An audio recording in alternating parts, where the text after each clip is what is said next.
በስመ አብ ወወልድ ወመንፈስ ቅዱስ አሐዱ አምላክ። በስመ አብ ወወልድ ወመንፈስ ቅዱስ አሐዱ አምላክ። በስመ አብ ወወልድ ወመንፈስ ቅዱስ አሐዱ አምላክ አሜን። ይትባረክ እግዚአብሔር አምላክ እስራኤል ወአምላክ አበዊነ ቅዱሳን ዘተሳሃለነ ወገብረ መድኃኒተ ለሕዝበ ዚአሁ። ይቅር ያለን ለወገኖቹ ለምእመናን ሕይወትን መድኃኒትን ያደረገ የአባቶቻችን አምላክ የቸርነት ባለቤት ቸሩ እግዚአብሔር ከዚህ ሰዓት ከዚህ ዕለት ያደረሰን ቅዱስ ስሙ የተመሰገነ ይሁን። እንዴት ዋላችሁ? እንዴት ቆያችሁ? ቸርነቱ፣ ምሕረቱ፣ ይቅርታው፣ በጎነቱ የባህሪ ገንዘብ የሆነ አምላካችን መድኃኒታችን ኢየሱስ ክርስቶስ ለአምላክነቱ እንደሚገባ ቅዱስ ስሙ የተመሰገነ ይሁን። እመቤታችን ወላዲተ አምላክ ቅዱስ መስቀል ቅድስት ቤተ ክርስቲያን የወደዳቸው ቅዱሳን ሁሉ ስማቸው የከበረ የተመሰገነ ይሁን። እንኳን አደረሳችሁ። ክርስቶስ ተንሥአ እሙታን አሰሮ ለሰይጣን ሰላም ሆነ። በቸርነቱ በይቅርታው ፍስሐ፣ ሰላም፣ ተድላ፣ ደስታ፣ ፍቅር፣ አንድነት፣ ገነት፣ መንግሥተ ሰማያት የሰጠን የአባቶቻችን አምላክ ቸሩ እግዚአብሔር የተመሰገነ ይሁን። ግብረ ሐዋርያት የቅዱሳን ሐዋርያት ሥራ ምዕራፍ 20 ቁጥር 17። ከመሊጡም የቤተ ክርስቲያንን ቀሳውስት ይጠሯቸው ዘንድ ወደ ኤፌሶን ላከም። ወደ እርሱም በመጡ ጊዜ እንዲህ አላቸው፣ ወደ እስያ ከገባሁበት ከመጀመሪያው ቀን ጀምሮ በዘመኑ ሁሉ ከእናንተ ዘንድ እንደተቀመጥኩ እናንተ ታውቃላችሁ። እግዚአብሔርን እያገለገልኩ በፍጹም መከራና በልቅሶ ከአይሁድም ሴራ የተነሳ በደረሰብኝ ፈተና እየተጋደልኩ በጉባኤም ሆነ በቤት ስነግራችሁና ሳስተምራችሁ ከሚጠቅማችሁ ነገር አንዳችን እንኳ አላስቀረሁባችሁም። ወደ እግዚአብሔር መመለስንና በጌታችን በኢየሱስ ክርስቶስ ማመንን ለአይሁድና ለአረማውያን እየመሰከርሁ አሁንም እነሆ በመንፈስ ታስሬ ወደ ኢየሩሳሌም ይሄዳለሁ። ነገር ግን በዚያ የሚያገኘኝን አላውቅም። ነገር ግን መንፈስ ቅዱስ በየከተማው መከራና እስራት ይጠብቅሃል ብሎ ይመሰክርልኛል። ነገር ግን የእግዚአብሔርን የጸጋውን ወንጌል እንዳስተምር ከጌታችን ከኢየሱስ ክርስቶስ የተቀበልሁትን ሩጫዬን እንድጨርስና መልእክቴንም እንድፈጽም ነው እንጂ ለሰውነቴ ምንም አላስብላትም። አሁንም እነሆ የእግዚአብሔርን መንግሥት የሰበኩላችሁ እናንተ ሁላችሁ ከእንግዲህ ወዲህ ፊቴን እንደማታዩኝ እኔ ያውቃለሁ። እኔ ከሁላችሁም ደም ንጹሕ እንደሆንኩ እነሆ ዛሬ በዚህች ሌሊት እመሰክርላችኋለሁ። ከእግዚአብሔር ምክር ሁሉ የሰወርኋችሁና ያልነገርኳችሁ የለም። አሁንም በገዛ ደሙ የዋጃትን የእግዚአብሔርን ቤተ ክርስቲያን ትጠብቁ ዘንድ መንፈስ ቅዱስ እናንተን ጳጳሳት አድርጎ ለሾመባት ለመንጋ ሁሉና ለራሳችሁ ተጠንቀቁ። ከእኔ በኋላ ለመንጋይቱ የማይራሩ ነጣቂዎች ተኩላዎች እንደሚመጡ እኔ ያውቃለሁ። ደቀ መዛሙርትንም ወደ እነርሱ ይመልሱ ዘንድ ጠማማ ትምህርትን የሚያስተምሩ ሰዎች ከእናንተ መካከል ይነሳሉ። ስለዚህም ትጉ። እኔ ሁላችሁንም ሳስተምር 3 ዓመት ሙሉ ሌሊትም ቀንም እንባዬ እንዳልተገታ አስቡ። አሁንም ለእግዚአብሔርና ሊያነጻችሁ በቅዱሳንም ሁሉ መካከል ርስትን ሊሰጣችሁ ለሚችለው ለጸጋው ቃል አደራ ሰጥቻችኋለሁ። ወርቅም ቢሆን ብርም ቢሆን ልብስም ቢሆን ከእናንተ ከአንዱ ስንኳ አልተመኘሁም። እነዚህም እጆቼ ለሚሻው ነገርና ከእኔም ጋር ላሉት እንዳገለግሉ እናንተ ታውቃላችሁ። በድካማችንና በሥራችን ነዳያንን እንቀበላቸው ዘንድ እንደሚገባን ይህንን አስተምሬያችኋለሁ። ከሚቀበል ይልቅ የሚሰጥ ብፁዕ ነው ያለውን የጌታችን የኢየሱስን ቃልም አስቡ። ይህንንም ካለ በኋላ ተንበርክኮ አብረውት ካሉት ሁሉ ጋር ጸለየ። ሁሉም እጅግ አለቀሱ። ጳውሎስንም አንገቱን አቅፈው ሳሙት። ይልቁንም ከእንግዲህ ወዲህ ፊቴን አታዩትም ስላላቸው እጅግ አዘኑ። እስከ መርከብም ድረስ ሸኙት። ስለ ቅዱስ ቃሉ ቸሩ መድኃኔ ዓለም የተመሰገነ ይሁን፣ የተመሰገነ ይሁን። ቅዱስ ጳውሎስ የዓለም ብርሃን የቤተ ክርስቲያን መብራቷ በመጨረሻው የኤፌሶን ስብከቱ ላይ ደቀ መዛሙርቱን ካህናቱን ለምክር ጠርቶ የተናገራቸው ኃይለ ቃል ብዙ ነገር ሃይማኖት፣ ተግሳጽ፣ እዝናት፣ ምክር ያለውን ኃይለ ቃል የተናገረበት ንባብ ነው። ግብረ ሐዋርያት እስከ ምዕራፍ 28 ድረስ ቢቀጥልም እንኳ ቅዱስ ጳውሎስ ለመጨረሻው ጊዜ ኢየሩሳሌም ደርሶ ከዚያ ተመልሶ ወደ ሮም ሄዶ ሰማዕትነትን በኔሮን እጅ እስከሚቀበል ድረስ ከዚያ በኋላ ድጋሚ ከነዚህ ወንድሞች ቅዱሳን ጋር አልተገናኝም። መጨረሻ ሲሰናበታቸው ከተናገረው ኃይለ ቃል በ23ኛው ቁጥር ያለውን ለትምህርታችን መነሻ እናደርገዋለን። ሕማም ወመዋቅይት ይጸንዐከ እንዘ ይብል አስመዐ ሊተ መንፈስ ቅዱስ። መንፈስ ቅዱስ እንዲህ ብሎ ለእኔ መሰከረ፣ መከራና እስራት ይጠብቀሃል ይላል። ስለ ቅዱስ ጳውሎስ ብዙ ብንነጋገር ደስ ይለኝ ነበረ። ነገር ግን ሰዓት ስለሚገታን 2-3 ኃይለ ቃላትን ብቻ ርዕሳችንን ሳንጨምር እንመለከታለን። የመጀመሪያው ብርሃነ ዓለም ቅዱስ ጳውሎስ ለደቀ መዛሙርቱ እዚህ ኃይለ ቃል ውስጥ የነገረን ወደ ኢየሩሳሌም ይሄዳለሁ፣ ወደ ኢየሩሳሌም ስሄድ ምን እንደሚያገኘኝ እኔ አላውቅም፣ ግን የሚያስጨንቀኝ እሱ አይደለም። እኔን የሚያስጨንቀኝ ለሰውነቴ ላስብላት ስለማይገባ በሌላ መልእክት እንደነገረን የመከራውን ነገር ከዘረዘረ በኋላ ይህንን ሁሉ ሳልቆጥር ዕለት ዕለት የሚከብድብኝ ዕለት ዕለት የሚያሳስበኝ የአብያተ ክርስቲያናት ነገር ነው ይላል። ሰሞኑን እንደምታውቁት ዓመታዊ ሲኖዶስ 2ኛ ጉባኤ ይደረጋል። ስለ እርሱ መነጋገር ጥሩ ስለማይሆን እንዘለዋለን። ለምን ቢባል የምታውቁት ነው። አንዳንድ ነገሮችን መተው ጥሩ ነው። አንዳንድ ጊዜ መተው ነገሬን ከተተው ይላሉ። ነገሬን ከተተው ማለት መፍትሄ ሰጠኝ ማለት አይደለም። ግን መናገሩ ሲበዛ በደልም ይሆናል። ምክንያቱም መፍትሄ እንደማይመጣ እየታወቀ 1 2 3 ይነገራል። ከዛ በላይ ግን አይኬድም። እና አንድ ወንድማችን የምታውቁት ወንድማችን ሰሞኑን ይጥራል፣ ጥረት ያደርጋል። አጀንዳዎች እነዚህ የቤተክርስቲያን ጉዳይ ይላልና አይ ወንድሜ ድከም ቢልህ ነው እያልኩኝ። ለምን ቢባል አባቶቻችን ሰይጣንን ማጽደቅ መላእክትን መኮንን አይቻልም ይላሉ። እንደዛ ሆኖብናል። መላእክት እንደምን ይኮንናሉ? ቅዱሳን ናቸው አይደል? ቅዱሳን ናቸው። አመስጋኞች አገልጋዮች ናቸው። አሁን መንግስተ ሰማያት ይገባሉ አይገባም የሚል ርዕስ የለንም አይደል? ጊዜም ለዚያ የተገቡ ከሁሉ የሚቀድሙ ከመቤታችን የሚከተሉ እነሱ ናቸው። እንደዛ ሁሉ ደግሞ ሰይጣን መንግስተ ሰማያት ይገባል አይገባም የሚል ወሬ አለ። ምንም ለንግግር የማይበቃ ነገር ነው። የዛን ያክል በዚህ ዘመን ያለው ነገር ተስፋ የሚቆረጥበት ነው። ተስፋ መቆረጥ ማለት እገሌ መፍትሄ ይሰጠኛል ብሎ መጠበቅ ላይ ነው። ተስፋ የማይቆረጥበት ማን ነው? እግዚአብሔር ተስፋ አይቆረጥበትም። እውነት ተስፋ አይቆረጥባትም። የራስ ህይወት ተስፋ አይቆረጥበትም። በሰዎች ተስፋ ማድረግ ግን ከባድ ነው። ቅዱስ ዳዊትም ከንቱ ተአምኖ በሰብ፣ በሰው መታመን ከንቱ ነው ብሏል። ነቢያት ይተባበሩበታል። ኤርምያስም ስጋ በለበሰ የሚታመን የተረገመ ነው ብሏል። እና አንዳንድ ጊዜ ወትሮም እኮ ተስፋ የምናደርግ እነሱን አልነበረም፣ ያደረባቸውን መንፈስ ቅዱስ ነው። እንደተለያቸው ካወቅን ከዚያ በኋላ መተው ነው። እንግዲህ እንዳልኳቸው አሁን እንኳ አልናገርም እያልኩ ስናገር የሚመጣው ነገር ደስ አይልም። ደስ ለማናችንም የሚያስደስት ነገር አይደለም በእውነቱ። እና ምን እንላለን? ምንስ እንናገራለን? ብቻ እሱ ቸር መድኃኔዓለም ለቤተ ክርስቲያን ቸርነቱን ያድርግ። እና እዚህ ሲናገር ለሰውነት ያላስብላትም። ሰሞኑን ጭቅጭቅ አለ አይደል? አንድ የሆነ ሰው 120 ሚሊዮን ብር የሚያወጣ የሆነ ነገር ሰጥምና ምንም ነገር እኔ አይመለከተኝም እንዳፈቀደው ያድርገው። ምን አገባኝ እኮ ማለት ጥሩ ነው። እንቅልፍ ለመተኛት መድኃኒቱ አንዳንድ ጊዜ ነው። ታዲያ ለእናንተ አይደለም። በጣም ለሚጨነቅ በጣም በብዙ ነገር አይምሮ ለሚወጠር ሰው ምን አገባኝ ማለትም ጥሩ ነው። አንዳንድ ጊዜ ነው ታዲያ፣ ሁል ጊዜ አይደለም። እና ቅዱሱ እንደዚያ ይላል። ይህንን ከነገራቸው በኋላ ለመዳናችሁ ከሚጠቅማችሁ ነገር ከእግዚአብሔር እውነት ከእናንተ የሰወርኩት ነገር የለም አለ። ሁሉንም ነግሬያቸዋለሁ። ስለዚህ አለ ንጹሐነ እምደመ ኩልክሙ፣ ከሁላችሁ ደም ንጹሕ ነኝ። እግዚአብሔር ከዚህ በኋላ ቢጠይቀኝ ስለ ራሴ እንጂ በእናንተ ምክንያት አልጠየቅም። በነገራችሁ ላይ የአገልጋይ ትልቁ ዕዳ በራሱ ከመጠየቁ በላይ በመንጋው መጠየቅ ነው፣ በአገልግሎቱ መጠየቅ ነው።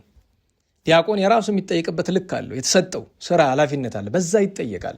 ካህንም ሌላውም በተሰጠው ልክ ይጠየቃልና እኔ ከሁላችሁ ደም ንጹሕ ነኝ አለና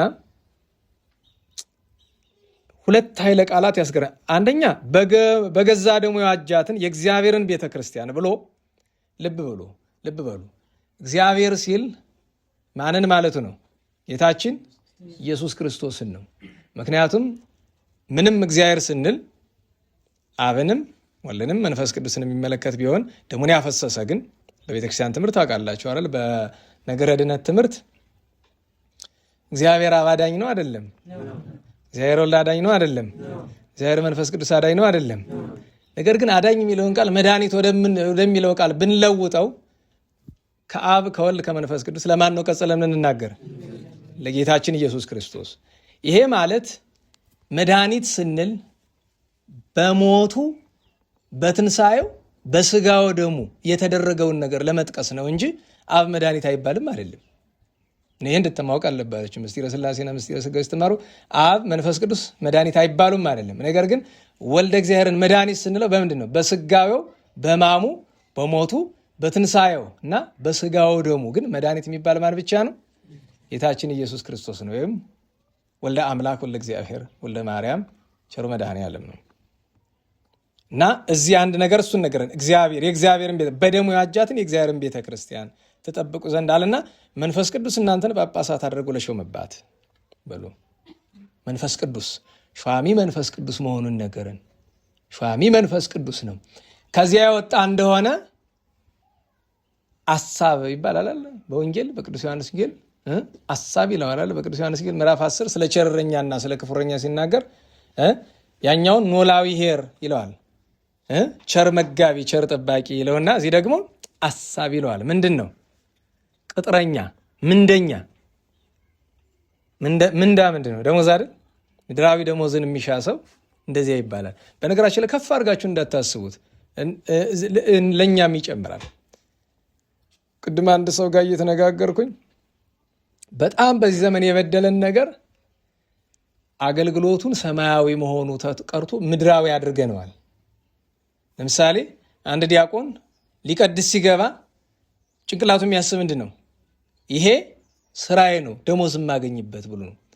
እንደዚህ ብሎ ሲያስብ እውነት ለመናገር ቀንድ ጥርሱ ከገጠጠ ቀንዱ ከበቀለ ከአንድ ጋኔን የሚሻል አይሆንም።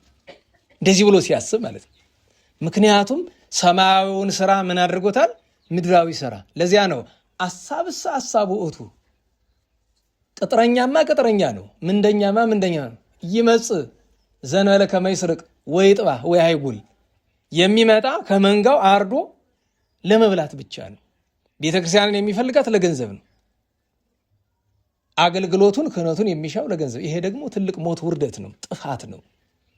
ሌሎቹ ላይ ሄደን አይደለም ከኔ እናንተም ከእናንተ እኔም ከኔ ነው ማሰብ ያለብን፣ ሌሎቹ ጋር አይደለም። በላ ያሉት ሂደን አይደለም። እና መንፈስ ቅዱስ የሾመው የመንፈስ ቅዱስን ስራ ነው የሚሰራ። እሱን ማስተዋል ይገባናል። ግን ሲናገር ምንድን ነው ያለ? ለመንጋው ሁሉና ለራሳችሁ ተጠንቀቁ አለ። ደግሞ ለመንጋው ብቻ አይደለም ለራሳችሁ።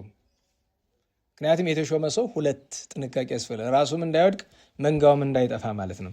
ይህንን ካለ በኋላ ከኔ በኋላ አለ። እንግዲህ ቅዱስ ጳውሎስ እንዲህ ብሎ ከተሰዋ 1900 ዓመት አልፏል። ከኔ በኋላ ክፉ ትምህርት የሚያስተምሩ ጠማማ ነገር የሚያስተምሩ ሰዎች ይመጣሉ።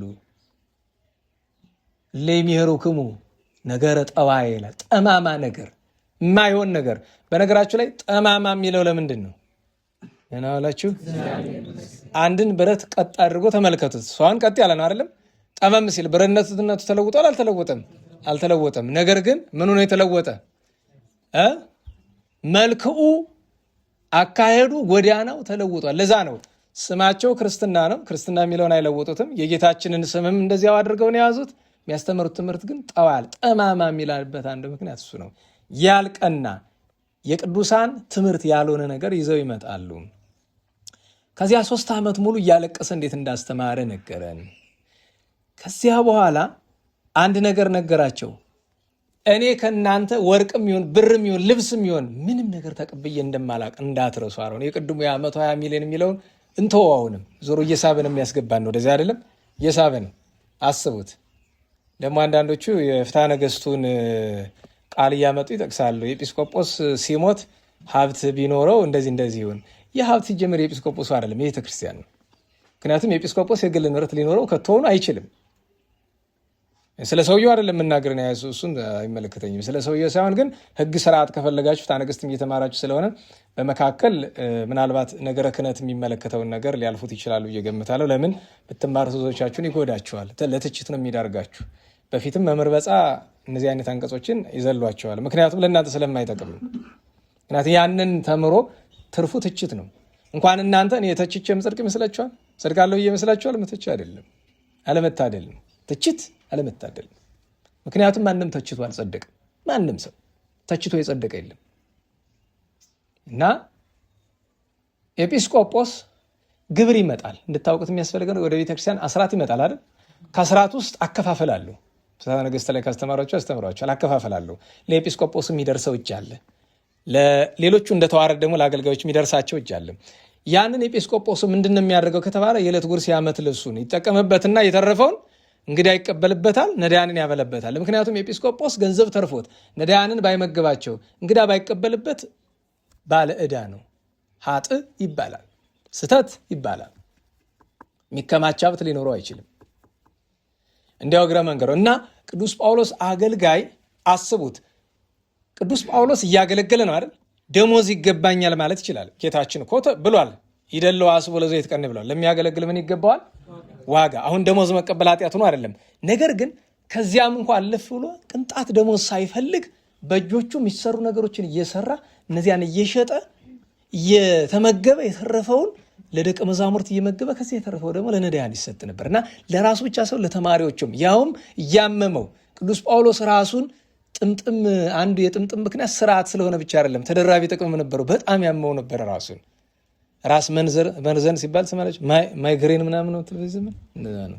የራስ ህመም ነበረበት ከባድ። እዚያ ጋር እየታገለ ለምን የራስ ህመም ትንሽ የሚቀልምን ሲኮንበት ነው። እሱ ግን ያቺ ትንሽ ለእንቅልፍ የምትሆነውን ሰዓት እንኳ በመስራት ያሳልፍ ነበር። ለምን?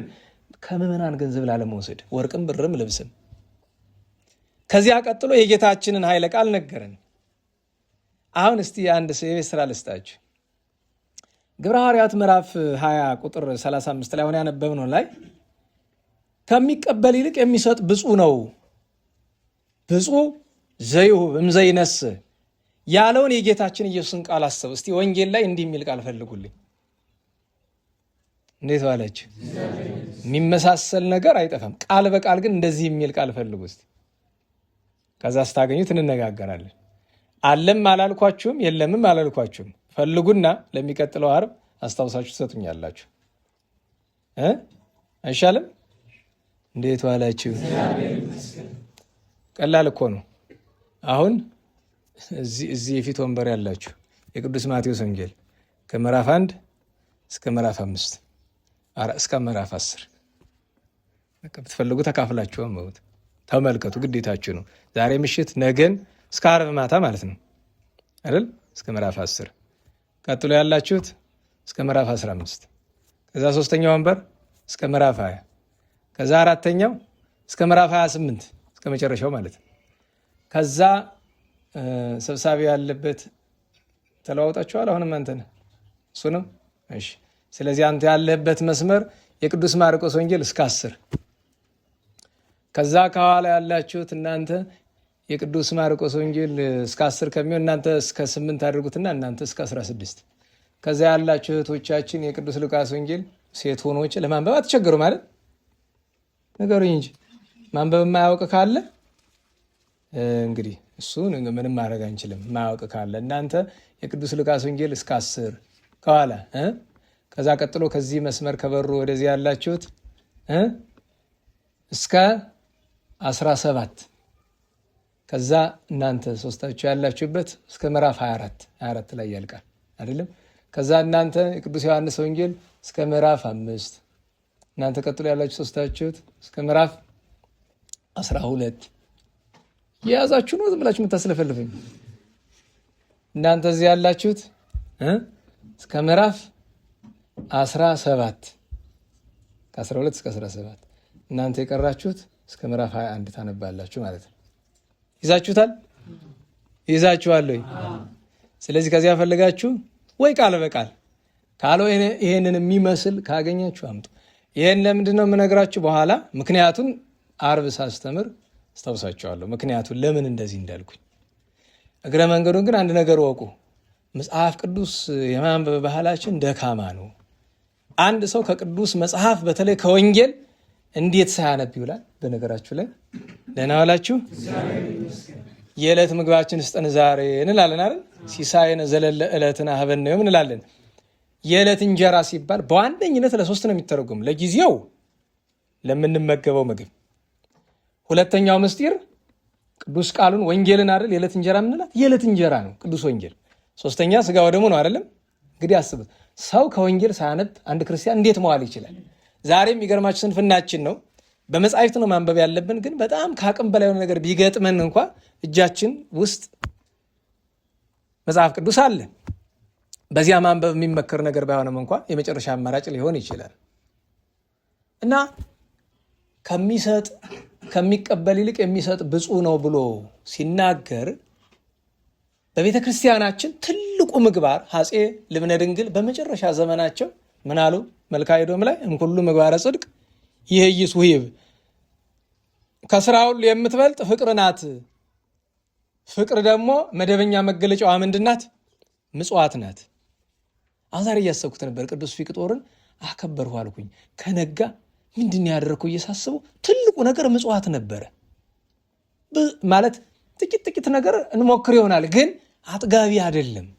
በነገራችሁ ላይ ምጽዋት የሚጠገብ ነገር አለም። እኛ ማለቁ ነው ትዝ የሚለን የሆነ ነገር የምንሰጠው ነገር። ምጽዋት ግን የምንሰጠው ማለቁ የሚያሳዝነን ለማለቁ አልነበረም፣ መስጠት በማጣታችን ነው። የሚሰጡት ሲያጡ የሚያዝኑ ነበሩ አይደለም? እንደና አቡነ ዘግሩም አቡነ አብርሃም የሚባሉ በጣም ነው የሚያዝኑ የሚሰጡት ሲያጡ እና ልብሳቸውን ሁሉ አውልቀው ሰጥተው ራቁታቸውን እያገኟቸው ሌላ ሰው መጥቶ ልብስ ይሰጣቸዋል። ያንንም ይሰጡታል፣ ደግሞ ይሰጣቸዋል። እና አባታችን ለምን እንደዚህ ታደርጋለህ? ልጆች በዚህ ዓለም አስጨናቂ ነገር የሚሰጡት ማጣት ነው። ለዚያ ነው አንዳንድ ደግ ሰው ሲመርቅ ምን ይላል? የምትሰጠው አትጣ ይላል። እና የቅዱስ ጳውሎስን በረከት ያሳድርብን። ኋላ እዚህ በኋላ አታዩኝም ስላላቸው ተንበርክኮ ሲጸልይ አለቀሱ በጣም። ታዲያ አንድ ሰው ተንበርክኮ መጸለይ የጴንጤ ነው ምናምን ብሎ አለ። ኧረ ተው ግድ የለም እባክህ። ኧረ እንዲያው እኮ ቅዱስ ጳውሎስ ምን አለ? ሰገደ አስተብረከ ይላል። አስተብረከ ተንበረከከ እና ከእነሱ ጋር ጸልይ ይላል። ተንበርክኮ መጸለይ በነገራችሁ ላይ ለአንድ ክርስቲያን ከተቻለው ሙሉ ጸሎቱን ተንበርክኮ ነው ማድረስ ያለበት። ችሎታው ካለው ግን ከሰው ፊት አይደለም፣ ለብቻው ሲጸልይ ነው፣ ሰው በሌለበት። በጣም የሚቀል መቆም ነው መንበርከክ ነው። መቆሙ ነው የሚቀል። አያችሁ፣ 3 ደረጃ አለው የጸሎት። በጣም ከባዱ ተንበርክኮ መጸለይ ነው። ለዚያ ነው የቅዱሳን ጉልበት ስትመለከቱት ይሄ በቤት ውስጥ ያሉ የቤት እንስሳት መሬት ላይ ይሄ መተኛት የሚችሉት ማለት እነሱ አይታችሁታል። ጉልበታቸው ላይ ምን አለ? የደደረ ነገር አለ አይደለም? እንደዚህ ብትመቱት የማይሰማቸው የብዙ ቅዱሳን መነኮሳት እግራቸው እንደዛ ነው። ይሄ እጃቸው ይሄ አካባቢ የለም። ሴሉ ሲሞት ነው እንደዛ የሚሆን ይባላል አይደለም? እና ቢነካው ምንም የማይሰማ ማለት ባይድ እስከሚመስል ድረስ እና ተንበርክኮ መጸለይ ይገባል። ታዲያ በፍትሐ ነገሥት በእግራችሁ ቁሙ ለምን አለ ቢሉ እሱም አንዱ መንገድ ነው። ተቀምጦ መጸለይ ሳለ ቢሉ አዎ አለ። እንዴት ላለ? መቆምም መንበርከክም ለማይችል። ተኝቶ ሳለ ቢሉ 3ቱንም ለማይችል አለ እኮ። ተኝቶ እኮ የሚጸልያል መቆም ካልቻለስ። ለምሳሌ እግር እስከ ጉልበቱ ድረስ የተቆረጠው ሰው ተቀምጦ ይጸልያል ይባላል። ወገቡ የተቆረጠስ? ለምሳሌ የወገብ ህመምተኞች አሉ፣ ፓራላይዝ የሆኑ ሰዎች አሉ አይደለም? መድኃኒዓለም አይጣልና እነሱን ሳይቆሙ አንልም እንላለን። በቃ ባሉበት ሆነው እኩል ክብር ያገኛሉ። ቆሞ ከሚጸልየው ጋር እኩል ነው ክብራቸው። ሰው በችሎታው መጠን ነው። እና ተንበርክኮ መጸለይ የተከለከለ ነገር አይደለም። ነገር ግን እንድታውቁት የሚያስፈልገው የግል ጸሎት ነው። ደግሞ ሰው ባለበት ስፍራ አይሆንም። ለብቻችን በምንጸልይበት ጊዜ ነው። እና ቆሞም ተንበርክኮም መጸለይ ይቻላል። እንግዲህ ይህንን ካልነ ወደ ትምህርታችን እንመለስና የቅዱስ ፊቅጦርን ነገር እናንሳ። የትምህርታችን ማንሻ ርዕሳችን ምንድን ነው? ሕማም ወመዋቅይት ይጸንሐከ፣ መከራና እስራት ምን ይላል? ጠብቀሃል። አስማሊተ መንፈስ ቅዱስ እንዘይብል፣ መንፈስ ቅዱስ እንዲህ ሲል ተናግሮኛል ነው። መቼስ ስለ 2 ነገር ነው። አንድ የቅዱስ ፊቅጦርን ሕማም መዋቅይት መከራ ለመንገር፣ ከዚያ አስቀድሞ የጌታችንን መከራ ሕማም እስራት ለመንገር፣ በመጨረሻው ግን ስለ ራሳችን ለመነጋገር ነው። አንደኛ ከመድኃኔ ዓለም እንጀምር። ዛሬ 27 ነው አይደል? ሚያዝያ 27 ሚያዝያ 27 የጌታችን የመድኃኒታችን ኢየሱስ ክርስቶስ ወራዊ የስቅለቱ መታሰቢያ ነው። በየወሩ በየዓመቱ በየጊዜው አንድ የምንነጋገረው ነገር አለ። ተወሰሉን አትጫነው። የምንነጋገረው ነገር አለ። እሱም አንድ ሰው ክርስቲያን የሚባል ክርስትና ገባው የሚባል መቼ ነው? የጌታችን ሕማማቱ ሲገባው ነው። ሕማሙ ካልገባው ትንሣኤው አይገባውም። ትንሣኤው ካልገባው ክርስትና አይገባውም። ክርስትና ካልገባው ክርስቲያን አይደለም። ዛሬም ግን ጥረት እያደረግን አይደለም። ዝም ብዬ ብላችሁ የምታስለፈልፉ እንሞክር እስቲ፣ እናስበው እስቲ። ከጌታችን የሕማሙን የሞቱን የሚጠቅስ የወንጌል ክፍል እናንብ እስኪ። ድርሳነ መድኃኔ ዓለምን አንብቡ፣ እናንብብ። መልክዓ መድኃኔ ዓለምን መልክዓ መስቀል እናንብብ።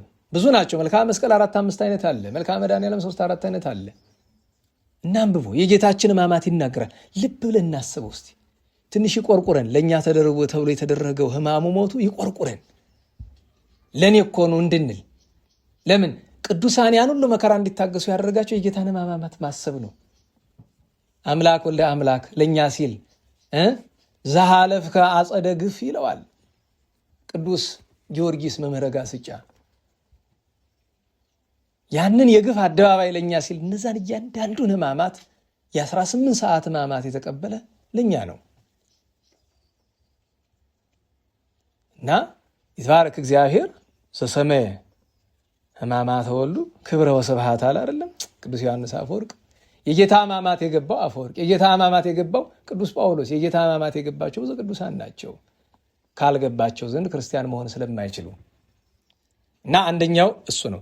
ሁለተኛው በመዋቅት አሁን የጌታችን እስራት ደርሶበታል። አዎ መጽሐፍ አሰርቦ ድኅሪተ የሌለ አስረውታል። አንድም ሲያሰቃዩት ያደሩበት ቤት አለ። ያን መካነ መዋቅት ይለዋል። የእስራት ስፍራ ነው። አንድም በአካል እጁን እግሩን አስረውታል። ስለዚህ ሕማመ መዋቅት ይጸናከ ሲል ከክርስቶስ ከመድኃኔ ዓለም ለመድረስ እሱ ባለፈበት ጎዳና ማለፍ ስለሚገባ ቅዱስ ጳውሎስ መንፈስ ቅዱስ ይጠብቅሃል እንዲያ ብሎ አለኝ እና እኔ ግን ለሰውነት ያላስብላትም ዝም ብዬ ነው ኢየሩሳሌም ሄድ የፈቀደው ይግጠመኝ ነው። ለዚህ ሄዶ ብዙ ተሰቃይቷል። ኋላ ሮም ተመልሶ አንገቱን ተቆርጧል። በቤተክርስቲያን ታሪክ ይህንን ግፍ መከራ ከተቀበሉ ቅዱሳን መካከል አንደኛው ቅዱስ ፊቅጦር ነው። ቅዱስ ፊቅጦርን በነገራችሁ አንዳንድ ጊዜ አንዳንድ ቅዱሳንን ለየት አድርገን ለማክበር ስንሞክር ስትመለከቱ፣ ምክንያት ካላችሁ እኔ አይደለሁም ለየት ለማድረግ መሞክረው፣ ቤተክርስቲያን ናት። ቤተክርስቲያን ለየት የምታደርጋቸው አሉ። ከሰማዕታት ለየት ያሉ አሉ። እንደነ ቅዱስ ጊዮርጊስ፣ እንደነ ቅዱስ መርቆሬዎስ፣ እንደነ ቅዱስ ፊቅጦር፣ እንደነ ቅዱስ ፋሲለደስ፣ እንደነ ቅዱስ ቂርቆስ ያሉ ከጻድቃን እንደነ አቡነ ገብረ መንፈስ ቅዱስ፣ እንደ አቡነ ተክለ ሃይማኖት፣ እንደነ እንጦንስ መቃርስ፣ ጳኩሚስ፣ ታላቁ ሲኖዳ የመሳሰሉት አሉ። ከነቢያት ከአበው ከነገስታት ከቅዱስ ለየት ያላሉ። ምክንያቱም እንደ ፍቅራቸው መጠን፣ እንደ ገድላቸው መጠን፣ እንደ ንጽህናቸው መጠን ቅዱስ ፊቅጦርን ቅዱስ ወክቡር ኃያል ወመስተጋድል ንጹሕ ወድንግል ብላ ቤተክርስቲያን ጠራዋለች። በኃይለ መንፈስ ቅዱስ የተጋደለ ንጹሕ ድንግል በቤተክርስቲያን ታሪክ ለዚህ ነገር በብቸኝነት ቃል ኪዳን ከጌታችን የተሰጠው ሀተምኩከ በማኅተመ ድንግልና ለእምየ፣ በእናቴ በድንግል ማርያም ድንግልና አትሜሃለሁ፣ የእሷ ንጽህና ይደርብህ። ይህ ማለት ቅዱስ ፊቅጦር እመቤታችን በንጽህና ይተካከላል አይደለም። እንደዚህ ያለ ንጽህና ለየት ያለ እና ስለ ቅዱስ ፊቅጦር 7 ነገሮችን ብቻ እንነጋገር። ጊዜ ካገኘን እንጨምራለን ከ7ም ነገር በላይ። ግን አንደኛው የመጀመሪያው ነገር የቅዱስ ፊቅጦር ልደቱ ነው። ቅዱስ ፊቅጦር የተወለደበት ወራት በአደባባይ ሰማዕትነቱ ገና አልተጀመረም።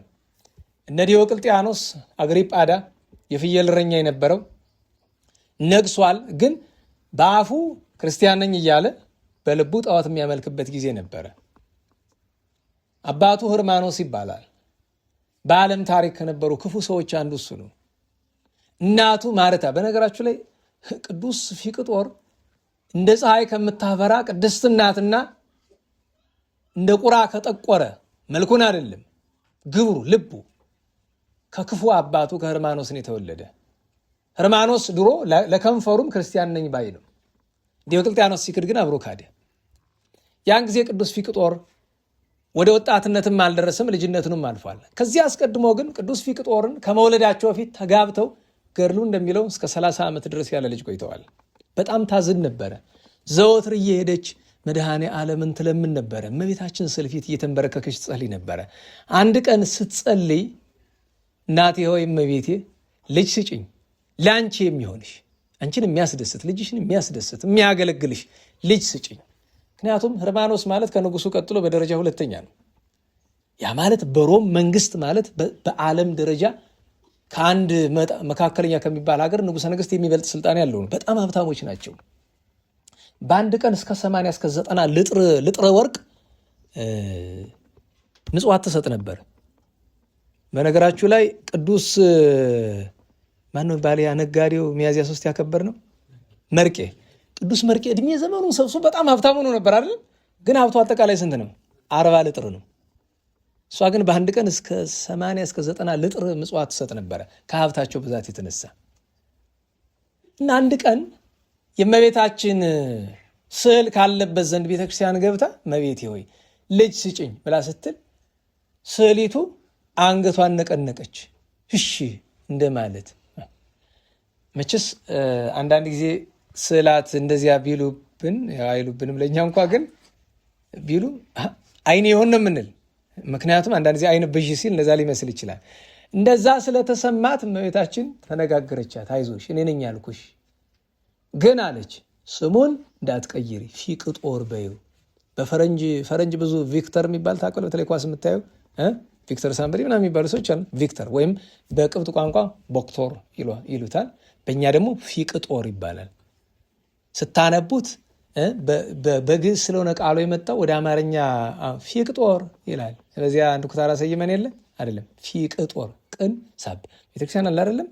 በቤተክርስቲያን የሚባልበት የራሱ ወዛ አለ አይደል? ስሙ ሲጠራ እንደዛ እኮ ነው። እውነቴን ነው። አሁን የፈረንጆች የእኛን ሀገር ስም ሲጠሩ ታውቃላችሁ፣ የአትሌቶችን ምናምን ሲጠሩ አስተካከለው ይጠሩታል? አይጠሩትም። የራሳቸው ሲሆን ግን ጠፈፍ አድርገው ነው የሚጠሩት። ጠፈፍ አድርገው ነው። እና ፊቅጦር በሉ እስኪ። ቅን ያዝ ሳብ አድርገው ፊቅጦር፣ እንደዚያ ነው። ፊቅጦር በይው ብላ አለቻት። ፊቅጦር ማለት ምን ማለት ነው? እዚህ ታልነገርኳችሁ? እግዚአብሔር ሐዘኔን አራቀ አሰሰለ ሐዘኔ ወዝንጓጉ ብሎ እንደማለት ነው። ስለዚህ የቅዱስ ፊቅጦር ጽንሰቱ ልደቱ እንደዚያ ነው። የተወለደ የካቲት 13 ቀን ነው።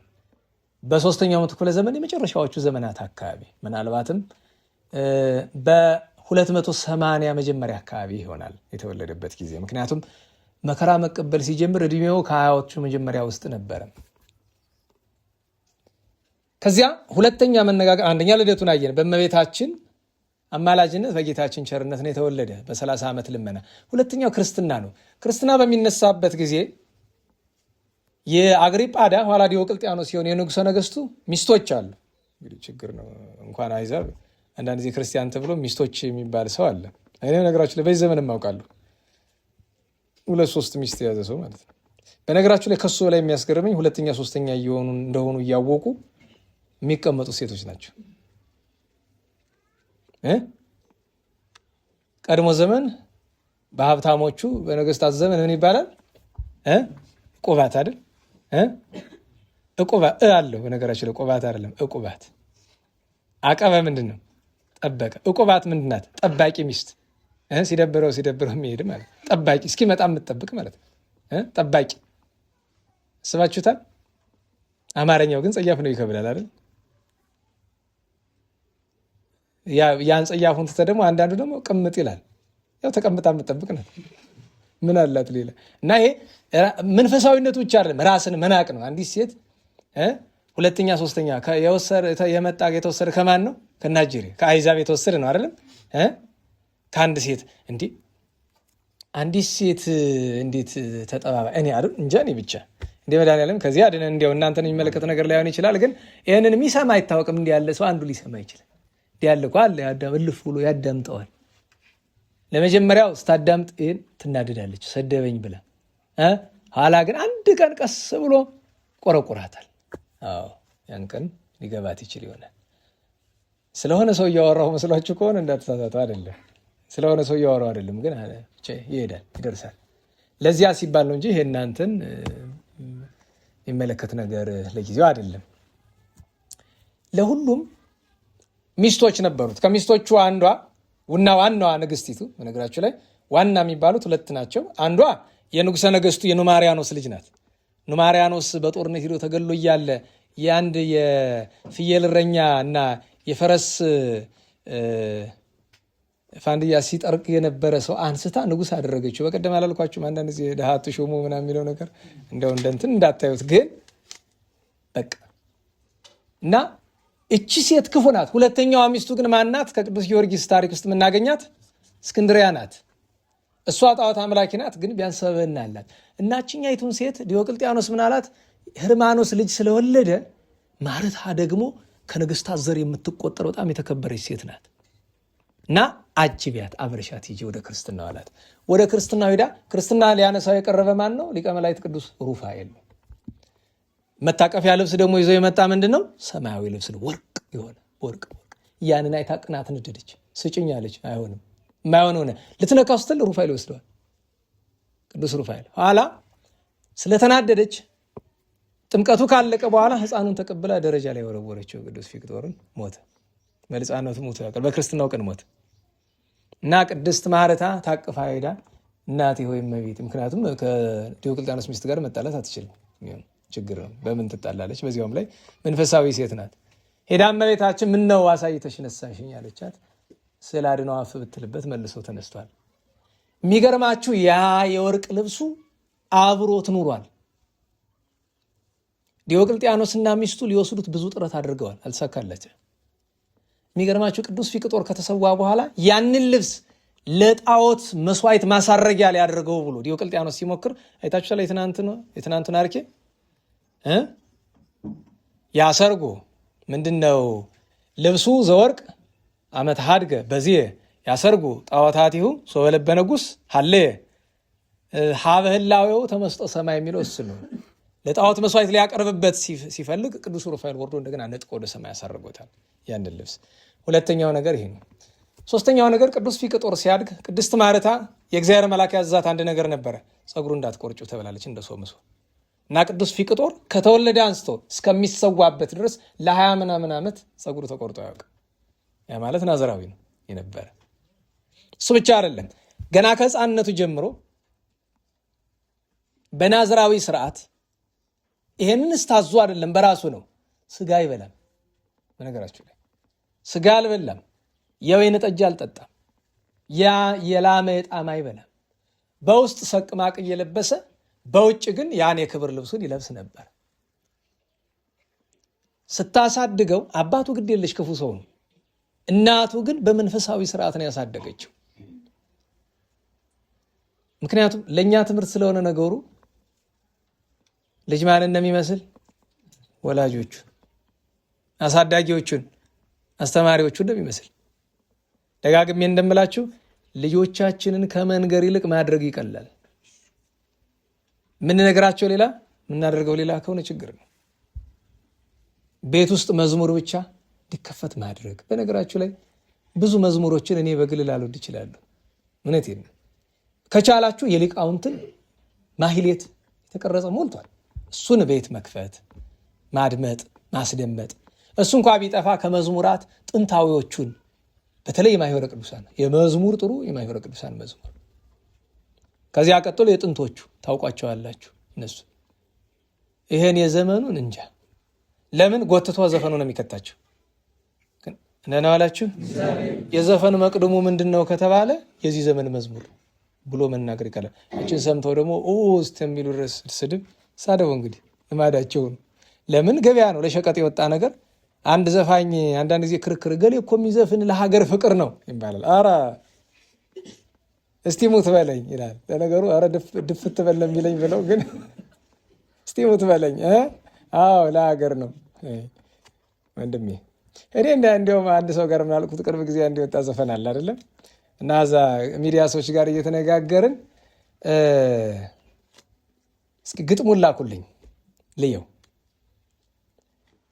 ምክንያቱም ደህና ዋላችሁ መልካም ኃይለ ቃላት ከሆኑ ታውቃላችሁ አይደለም?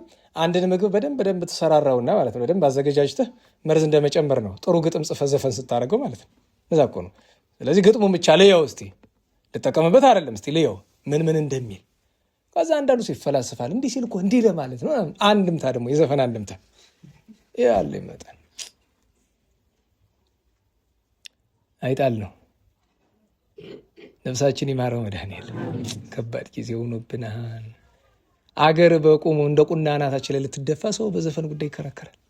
ደግሞ ዘፈን ጽድቅ ነው ኃጢአት ነው ክርክሩ። ደግሞ እኛ ቤት ገብቶ ጽድቅ ነው ኃጢአት ነው ክርክር። አይጣል ነው። ለሁሉም ቅዱስ ፊቅጦር አስተዳደጉን እንደዚያ ይመስል ነበረ። ኋላ አንድ ወዳጅ አገኘ። ብዙ በዘመኑ ወዳጆች አሉት። ለይት ያለ ግን ማን የሚባል ወዳጅ አገኘ? ገላውዲዮስ የሚባል ታውቁት የለ? ስሙ ምን ይባላል? አርአያ መላእክት ይለዋል። ገላውዲዮስን ማንንም ይመስል ኃይለኛ እንደሱ መልከ መልካም። በነገራቸው ላይ ቅዱስ ፊቅጦርና ገላውዲዮስን ማየት መልአክ እንደማየት ነበር የሚቆጠሩ። በዛ ዘመን በደም ግባት የሚወዳደራቸው አልነበረም። ለይት ያሉ ነበሩ። ጠጉራቸው በትከሻቸው ወርዶ ልቅም ያሉ ነበሩ ይባላል። እንግዲህ መልክ ለማድነቅ የጥንቱ አማርኛ ምንድነው የሚባለው? ልቅም ያለ ነው ከተባለ አለ። ምንድነው ልቅም ያለ ማለት? ምንም የማይወጣለት ለማለት ነው እንጂ አንዳንዱ እንዲህ ስታዩትና እንዲህ ስታዩት ሌላ ነው። ያው ወንድ መልክ የሚረባው ነገር ባይሆንም እንኳን ከቅዱስ ገላውዲዮስ ጋር ተስማምተው ባልንጀርነት ጥሩ ነው። በቤተክርስቲያን ስርዓት ክርስቲያን ብቻውን ይኖር ዘንድ ከባድ ነው ይባላል። በምንኩስና ስርዓትም እንኳ በአንድ ባት አንድ መነኩሴ አይኖርም፣ በቅቶ ካልዘጋ በቀር ማለት ነው። ስለዚህ በአንድ ባት ቢያንስ ስንት አለ? 2 መነኮሳት። ለምን? አንዱ ቢወድቅ የሚያነሳው፣ ቢደክም የሚያበረታው፣ ቢታመም የሚያስታምመው ያስፈልጋል። ባልንጀራ ጥሩ ነው። ግን አንድ ባልንጀራ ጥሩ ነው ማለት በቀደም እንደነገርኳችሁ ግን ለመቧደን አይደለም። አየህ፣ አንተ ከአንዱ ጋር ወዳጅ ስትሆን ሌላውን ለመግፋት አይደለም። ደህና ዋላችሁ። ሌላውን ለመጥላት አይደለም። ሌላውን እንዳይቀርብ ለማድረግ አይደለም። አንድ መልካም ባልንጀራ ያስፈልጋል። አንድ ለሴት ሴት፣ ለወንድ ወንድ ማለት ያስፈልጋል። መልካም ባልንጀራ የሚያተጋ ወይ ደግሞ የምናተጋው ያስፈልጋል። ለዚህ ደግሞ ባልንጀርነት ሲመረጥ የባልንጀርነት የመጀመሪያው ትልቁ መስፈርቱ ሃይማኖት ነው አይደለም? የልብ ባልንጀራ መንፈሳዊ ባልንጀራ የሚሆናችሁ ኦርቶዶክሳዊ ክርስቲያን ሲሆን ነው አይደለም? ከዚያ ቀጥሎ ብዙ ዝርዝር ነገር ሊመጣ ይችላል። ለመልካም ባልንጀርነት ንስሐ መግባቱ መቆሮሙ ነው። ለእኔ ግን ይሄን ውሰዱት አላላችሁም። ለእኔ ግን የባልንጀርነት ቁጥር 1 መስፈርቱ ተንኮለኛ ያልሆነ ነው። ቅንነት ያለው አያችሁ፣ የማያጠፋ አይደለም። የማያጠፋ ማን አለ? ሆን ብሎ የማያጠፋ ተንኮል የሌለው። ምክንያቱም ተንኮል ካለው የማን ማደሪያ ነው? ያጋንንት። በነገራችሁ ላይ ተንኮለኛ ሆኖ 100 ጽድቅ ካለው 100 በጎ ስራ ከሚሰራ ይልቅ 100 ጊዜ የሚያጠፋ ቅን ሰው ይሻላል። ለምን ብትሉ የዛኛው የተንኮለኛው ሰው ስራው እንደ ኤንጂኦ ስራ ቁጠሩ። እውነቴን ነው። እና ክፋትን ከልባችን እናርቅ። በእውነቱ ጥሩ ባልንጀራ ገላውዲዮስን አገኘ። ከእሱ ጋር ይጾማሉ፣ ይጸል በመንፈሳዊ ቅናት አንዱ የሚያደርገውን አንዱ እያደረገ በመንፈሳዊ ቅናት እያደጉ ሄደው የሚገርማችሁ አንድ ቀን ምን ያህል ደረጃ እንደደረሱ የምታውቁት በአምሳለ አረጋዊ ሰይጣን ተገልጦ ሊያስታቸው ሞክሯል። ቢያማትቡበት ተበትኗል። እሱን ድል ከነሱ በኋላ ጌታችን መድኃኒታችን ኢየሱስ ክርስቶስ በጋር ተገልጦ አነጋግሯቸዋል። ሰማዕት እንደሚሆኑ ነግሯቸዋል። ቅድም ስሙን ፊቅጦር በዩ ብላ እመቤታችን አዘች ብያቸዋለሁ አይደል? ህርማኖስ ሊቀይረው ሞክሯል። ይህን ስም ብዙ ጊዜ ቅድስት ማርያም እምቢ ብላ ነው። እስካሁን ስንት ነገር ነው የተነጋገርነው? 3 አንደኛ ልደቱን፣ 2ኛ ጥምቀቱን፣ 3ኛ አስተዳደጉን አይደል? 4ኛ የመከራው ዘመን መጣ። ዲዮቅልጥያኖስ በአባ አጋግዮስ ምክንያት ካደ። በነገራችሁ ላይ አባ አጋግዮስ ለቤተክርስቲያን መከራ ምክንያቱ ነው አይደለም? ገድለ ቅዱስ ፊቅጦር ላይ ስትመለከቱ ይህ ሰውዬ ገንዘብ ከመውደዱ ባሻገር ሌላ ነገሩ ግን ደህና ነበር እና ንጉሱ ሊገለው ሲያስብ አስቀድሞ ቅዱስ ፊቅጦር ያውቅ ነበር እና አባ አጋግዮስን ለማስጠንቀቅ ሞክሮ ነበር። ነገር ግን አልተሳካም። አባ አጋግዮስም ተገደለ። ቤተክርስቲያን ላይ መከራ መጣ። በእርግጥ አባ አጋግዮስ ያንን ባያደርገውም ዲዮቅልጥያኖስ ምክንያት ነው ሲፈልግ ነበር። የሆነ ምክንያት ፈልጎ ጣዖት ማቆም አይቀርም። ጣዖት የቆመ ጊዜ የመጀመሪያ ሰጋጅ ከዲዮቅልጥያኖስ ቀጥሎ የቅዱስ ፊቅጦር አባት ህርማኖስ ሆነ። እናቱ አዘነች፣ ፊቅጦርም አዘነ። በመካከል ብዙ ታሪክ አለው። እንግዲህ አስቀድመው እነ ቅዱስ ፋሲለደስ ሌሎቹ ታላላቅ ሰማዕታት ተሰዉ። ያን ጊዜ ቅዱስ ፊቅጦር አለ እና አንድ ጊዜ ቅዱስ ፊቅጦር ሄዶ ከቅዱስ ፋሲለደስ ቤት ተሰብስበው አገኛቸው። እነማን? እነዚህ በቤተክርስቲያን የምናውቃቸው በጣም ታላላቆቹ፣ አንደኛ ቅዱስ ፋሲለደስ ታላቁ፣ ሁለተኛ የእሱ ልጁ አውሳቢዮስ፣ ከዚያ ሌላኛው ልጁ መቃርስ፣ ከዚያ ቅዱስ እስጢፋኖስ ካለ ሁለተኛው፣ ከዚያ ቅዱስ ቴዎድሮስ በናርሌዎስ፣ ቴዎድሮስ ምስራቃዊ፣ ቅዱስ አባዲር፣ እነዚህ የመሳሰሉ ትልልቆቹ ተሰብስበዋል እና ስብሰባቸው ስለ ክርስቶስ እንሰዋ፣ ምድራዊ ነገር ይቅርብን። አቅሙ አላቸው። ዲዮቅልጥያኖስን አንጠልጥለው መጣል ይችላሉ። አቅሙ ነበራቸው።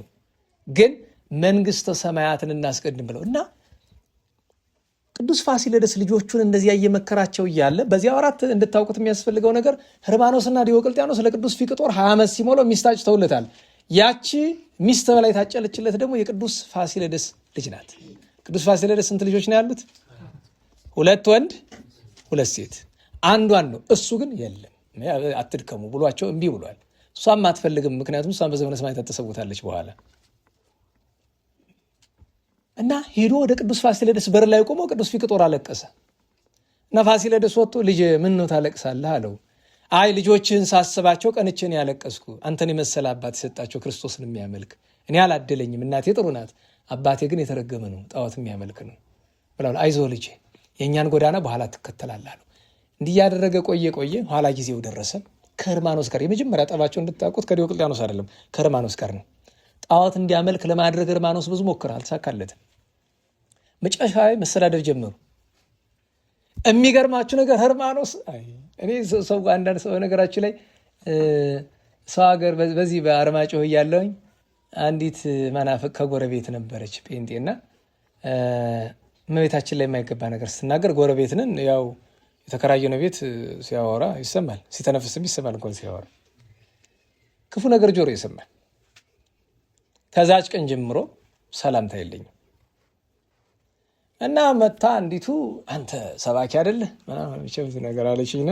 እንዴት ሰላምታ ተከለክላለህ? ጠላቶቻችሁን ወደዱ አይሉ? ኧረ አልጠላኋትም። እንዴት አልጠላኋትም ትላለህ ሰላምታ? አይ ተይ እባክሽ። አንደኛ ነገር ትንሽ ፊደል ቆጠረ ሰው ጋር ክርክር አይጠብም። እኔ አንድ ጥቅስ ጠቅሼ አፍሽ ይዘጋል። ምን ያደርጋል ማለት አንድን ጥቅስ ለራሴ የማይገባኝን ጥቅስ እንድጠቅሰው አታድርጊ፣ ዝም ብለሽ ሂጂ። አንዳንድ ሰዎች ይኸውላችሁ በደሞት ላይ ደግሞ በቀደም ነው መሰለ አንዲቱ ከእናንተ መካከል መታ በጣም ጨንቆኛል፣ በጣም ብዙ ችግር፣ እስኪ ከችግሮች አንዱ ነገር ስላት፣ ለምሳሌ በገና መደርደር እስካሁን ድረስ በደንብ አልተረዳልኝም እና ይጨንቀኛል። እና እኔ አንዳንዱ ሰው ግራ ነው የሚገኝ። ኋላ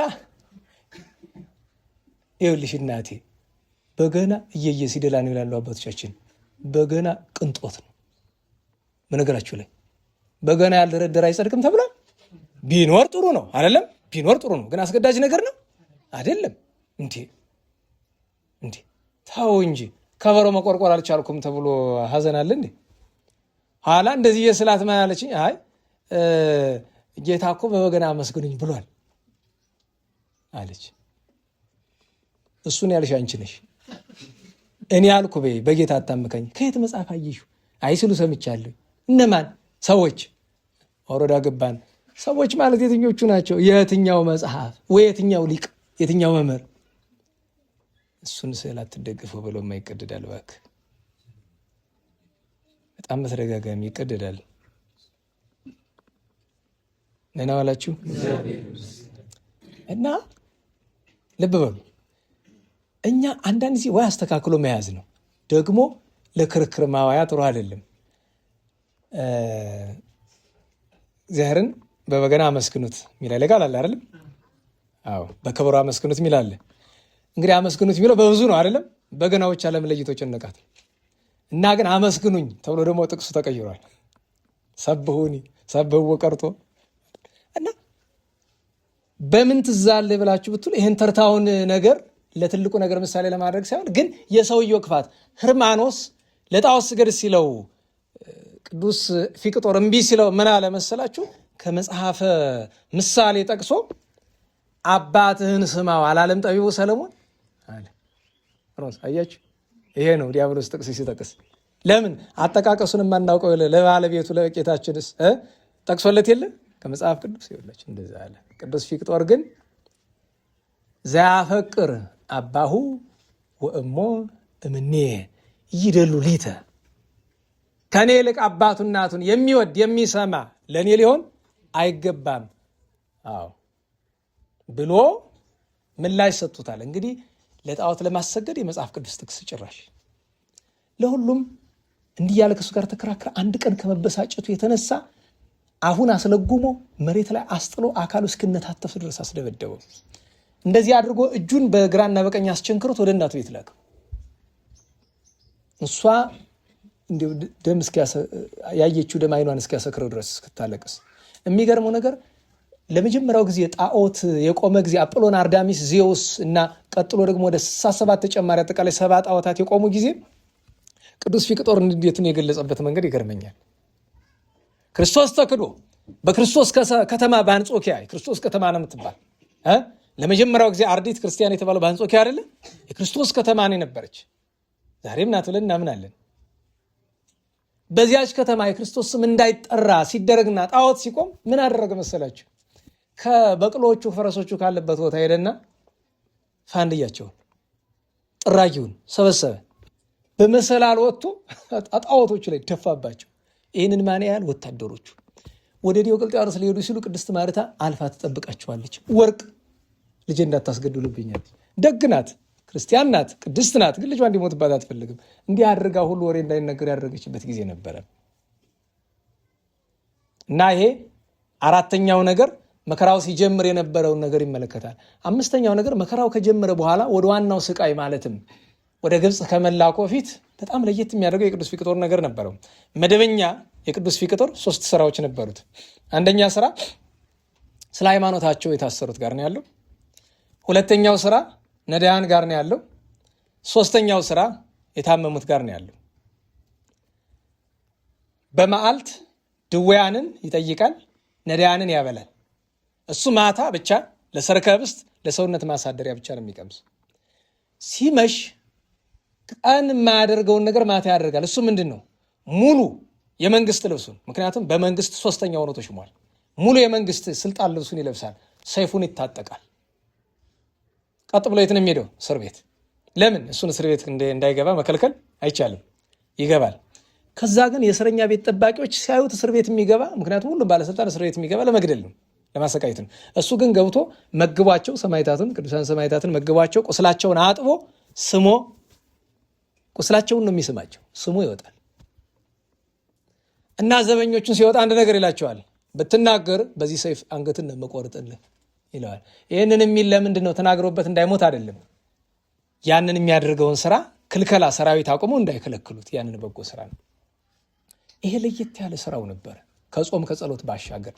እንግዲህ ይችን ነገር ስንተኛ ናት? 5ኛ። 6ኛ ወደ ግብፅ መውረድ ነው። ከዚያ ዲዮቅልጥያኖስ አስቀረበው፣ ለመነው፣ ምን አለው? አልሰማው አለ። ወደ ግብፅ ሲያወርዱት አፉን ሊለጉሙ ሲሉ ቆየ፣ አንድ ጊዜ እናቴ ጋር ልነጋገር አለ። ቅድስት ማርታ እያለቀሰች አደራ አደራ። ቅድስት ማርታን ብቻ አይደለም፣ የቅዱስ ገላውዲዮስ ትንሽ እህቱ ነበረች። ሁለቱን ምን አላቸው? አደራ፣ እነዚህን ያስለመድኳቸው እንደሆች ነዳያንን አደራ አደራ ብሏቸው ለጎሙት፣ ወደ ግብፅ አወረዱት። እስክንድሪያ ዛሬ ቪክቶሪያ የሚሉት አንድ ስፍራ አለ እስክንድሪያ ውስጥ፣ ቅዱስ ፊቅጦር ይሰቃይበት የነበርና ኋላ አንገቱ የተቆረጠበት ባርቆን የሚባል ስፍራ ነው ይላሉ። አንዳንዶቹ ደግሞ አይ አንገቱ የተቆረጠ ከአርያኖስ ዘንድ ስለሆነ እዚያን ይላሉ። ይሄኛው ግን ቤተክርስቲያኑ ስለነበረበት ዛሬም ድረስ በስሙ ነው የሚጠራ። እዚያ ወረደ ሄርሜኖስ የሚባል። የሚገርማችሁ ሄርሜኖስ ሲያሰቃየው ቆይቶ ህዝቡ መጡና ባክተው አሉት። አልተውም፣ ንጉሠ ነገሥቱ አዞኛል እኮ ስላቸው ስማ እንጂ አሉት ሄርሜኖስን። አንዳንዱ ሰው ግን ድፍረቱ ይገርመኛል። ደህና ዋላችሁ። ቅዱሳኑ ቢሆኑ ባልገረመኝ፣ እንዲሁ ተራው የሀገሩ ሰው እኮ ነው። ስማ ትናንት እኮ አንተ የዚህን ሰውዬ ፈረሶች ጥራጊ ስጠርግ ነበርክ ሰው እኮ ነህ። ነገራችን በዚህ ተናዶ እሱን ወደ አርያኖስ ልኮታል። ከአርያኖስ ዘንድ ብዙ ተሰቃይቷል። አሁን የቅዱስ ፊቅጦርን 6ኛው ነገር ህማማቱ ነው። በአርኬ ድርሰት ላይ ዘቴዎድሮስ ቅንዋተ ቴዎድሮስ በናሪሎስ በ153 ችንካር ተቸንክሮ የለ ወዘገላውዲዮስ ርግዘተ ገላውዲዮስ በጦር ተወግቶ ነው የሞተ። ዘፊቅጦር ወዘፋሲለደስ ከመንተ ፈረስ ተለጉሞተ። ቅዱስ ፊቅጦርና ቅዱስ ፋሲለደስ ወደ ግብፅ የወረዱ እንደ ፈረስ በብረት ተለጉሞ ነው። በነገራችን ላይ እንኳን ይቅርና እኛ ሰዎች ፈረስ ለረጅም ጊዜ ልጓም አፉ ላይ ሲቀመጥ አፉ ሲደማ አታዩ?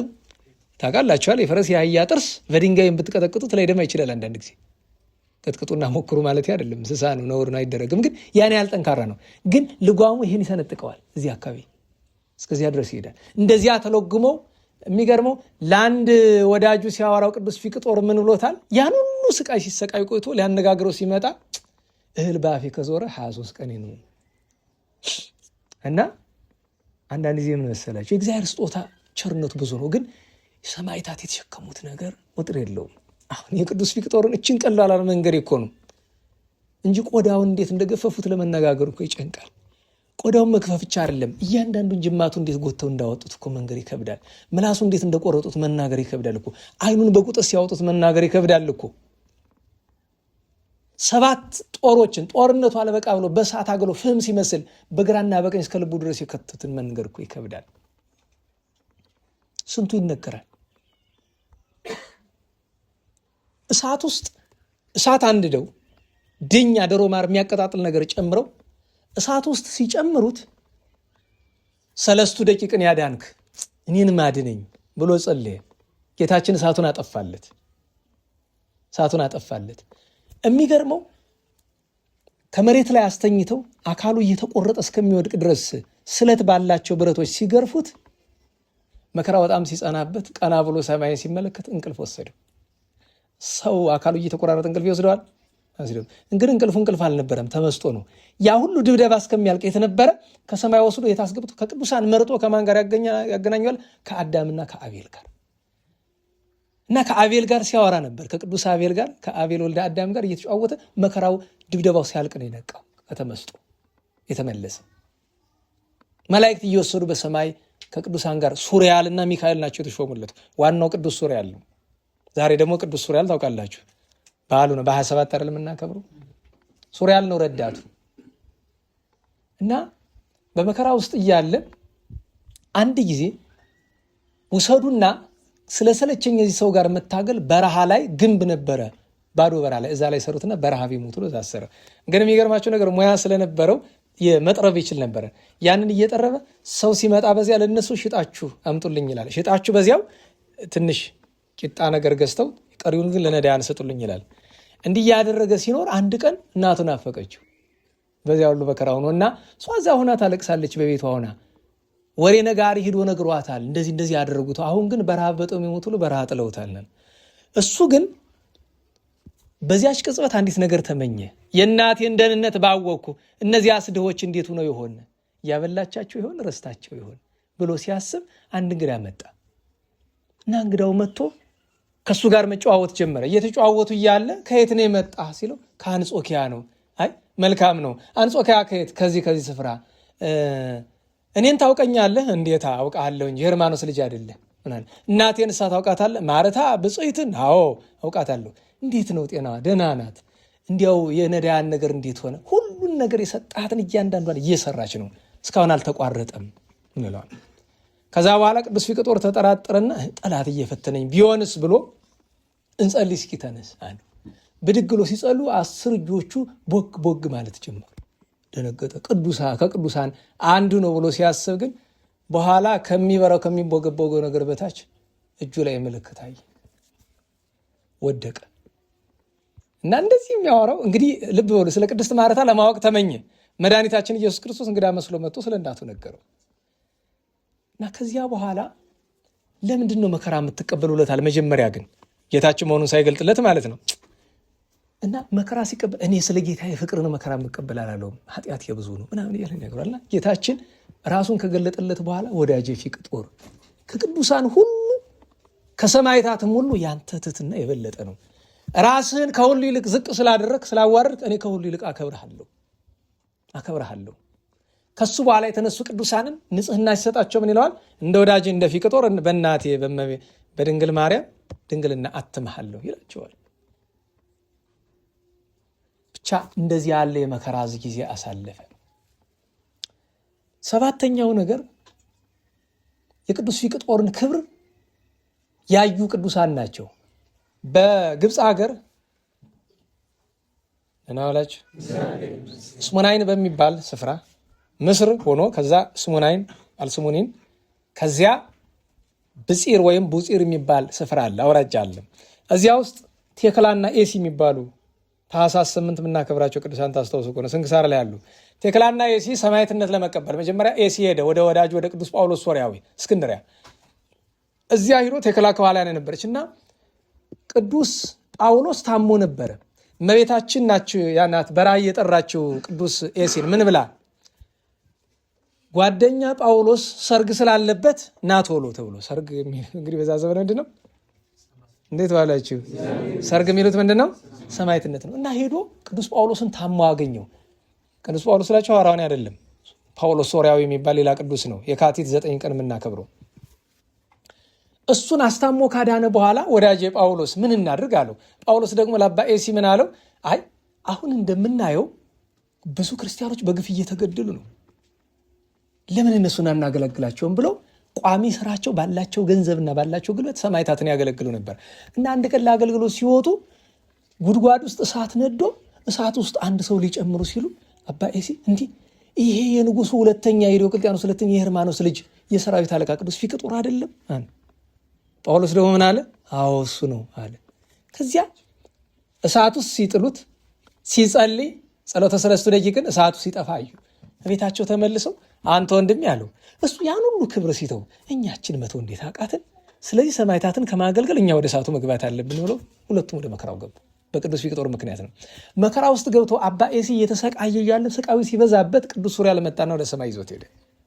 በሰማይ ቅዱሳንን ሲያስጎበኘው አንድ ሰፊ አዳራሽ 300 የእንቁ ምሰሶ ያለው። አሁን እንቁ ሲባል አንደኛ ምድራዊ እንቁ አይደለም፣ ግን በምድራዊ እንቁ እንሰበው አንድ ምሰሶ የእንቁ ምሰሶ አስቡት። የምታከለ እንቁ ስንት ነው የምትሸጥ? 10 ሚሊዮን 20 ሚሊዮን ዶላር ነው አለ የምትሸጠው የምታክለው። እንግዲህ አንድ ሙሉ እንቁ አስቡት። እና ተገርሞ እንዴ ይህ አዳራሽ ምንድነው ሲለው ቅዱስ ሱሪያ ለምን አለው? ከነዚህ 300 አይማድ መካከል የአንዱን ምሰሶ ዋጋ ዓለም ከተፈጠረ ዓለም እስከሚያልፍ ድረስ የሚነሱ ባለጠጎችና ነገስታት መግዛት አይቻላቸውም። ይሄ ሰፊ አዳራሽ ለማን ነው አለው። ይሄማ መንግስትን ክብርን ለናቀ ለማረታ ለሄርማኖስ ልጅ ለፊቅጦር የተሰጠ አዳራሽ ነው አለው። ኋላ ደግሞ ሲመለከት አዳራሹ እያንዳንዷ ስፍራ በሙሉ በወንበር የተሞላ ነው። መሀል ላይ ትልቅ ዙፋን አለ። 4ቱ ካህናተ ሰማይ የሚያጥኑት ሰራዊተ መላእክት የሚከቡት አለ። ዙፋኑ የማን ነው አለ? የፊቅጦር ነው አለ። እነዚህ ሰው ወንበሮች ምንድን ናቸው ብሎ ሲለው እነዚህማ ቅዱስ ፊቅጦርን የሚዘክሩ ስሙን የሚጠሩ ሁሉ የሚገቡበት ናቸው። አንድን ምስጢር ልንገር በዚያው አለው። ቅዱሳንን የሚዘክሩ በሚያርፉበት ጊዜ ብሎ እዚህ በፊት ሁሉ ጊዜ የምተርክላችሁን ነገር የነገረ የዚያን ጊዜ ነው። ቅዱሳንን በሕይወተ ሥጋ እያሉ ገድላቸውን የሚጽፉ ዝክራቸውን የሚዘክሩ መታሰቢያቸውን የሚያደርጉ ቤተ ክርስቲያናቸውን ከሌለበት የሚሰሩ ከሌለበት የምንለው ለምንድን ነው? የቆመ ቤተ ክርስቲያን አፍርሶ በመስራት ጽድቅ የለም። ይሄ እብደት ነው። ከሌለበት የሚሰሩ ወይም ደግሞ በተፈጥሮ በሆነም አደጋ ፈርሶ ሊሆን ይችላል የሚሰሩ ቃል ኪዳን አላቸው። ይህንን የሚያደርጉ በሚሞቱበት ጊዜ ወደ እግዚአብሔር ፊት ሲቀርቡ በሚዛን ተመዝነው ክፉ ስራቸው ያመዝናል። አብዛኞቻችን ታውቁታላችሁ። ያመዝናል አይደለም? እዚያኛው በጎ ሚዛን የሚቀመጥ ሲኖር አይደለም። የአንጢላሪዮስን አታስታውሱ? ነነዋላችሁ ስንት ዳቦ ነው የተገኘ? በሙሉ ህይወቱ አንድ ዳቦ፣ ያው ደም የነካ ጭቃ የነካ ጭቃው ስለወረወረ ደሙን ስለመታው ማለት ነው። እና ይህን ስታስቡ ቁጭ ብለህ ታስባለህ። የምን አንድ ዳቦ ብቻ በቀደም አልሰጠውም የሆነ ነገር ይሄ በየቀኑ ተማሪ በእንተስማ ለማለት ስትቆጥረው እያንዳንዱ በቁጥሯ ልክ ትጠፋለች። ስትቆጥራት እየጠፋች ለምትሄድ አየህ። በጎ ስራህን ስትቆጥረው እየጠፋ ነው። እኔ ሀጥ ነኝ፣ እኔ በጎ ስራ የለኝም። ስትቆጥረውማ ይጠፋል። አታስታውስቱም? ያ ባህታዊ 40 ዓመት ዛፍ ላይ ተሰቅሎ ሲያለቅስ ኖሮ የሆነውን በቃ እንደዚያ ነው የሚኮኑ። ታሪክ ለምንድን ብዙዎቻችሁ አታውቁትም መሰል ታሪኩን፣ ግን ለዛሬ አስተርከንም ሰዓትም ይሄድብናል። ያንን ነገር እና ያቺ ነፍስ ተመዝና ስትቀል ዋስ አላት ወይ ተብሎ ሲጠየቅ ሰማይትም ጻድቅም የምትዘክረው ካላት ይመጣል። ከሁሉ በፊት እመቤታችን፣ ቀጥሎ ሚካኤል፣ ቀጥሎ ደግሞ እንደየማዕረጋቸው ይመጣሉና እችነስ የኔ ናት ምን አርጋልህ ስሜን ጠርታ ዝክሬን ዘክራ መታሰቢያን አድርጋ በአማላጅነት የተማጽነ ይለዋል። ከዚያ ቅዱስ ሚካኤል ይጠራና እችን ነፍስ ለብርያል ስጠው ይላል። ብርያል ማለት የሲኦል በረኛ ነው። ከአራቱ ሊቃነ አጋንንት አንዱ እሱ ነው። ከአጋንንት አለቆች አንዱ በላት ይባላል። አንድ ጊዜ ወደ ሲኦል ይወረውራታል፣ ወደ ጥልቅ። ብዙ ስቃይታ በቅጽበት ትመለሳለች። ለምን? እንዲገባት ዋጋው። ደህና ዋላችሁ። ከቤት ውስጥ ቤተሰቦቻችን እየሰጡን የምንበላው ምግብ ዋጋው ይገባናል? እንዴት ባላችሁ? አይገባንም እኮ።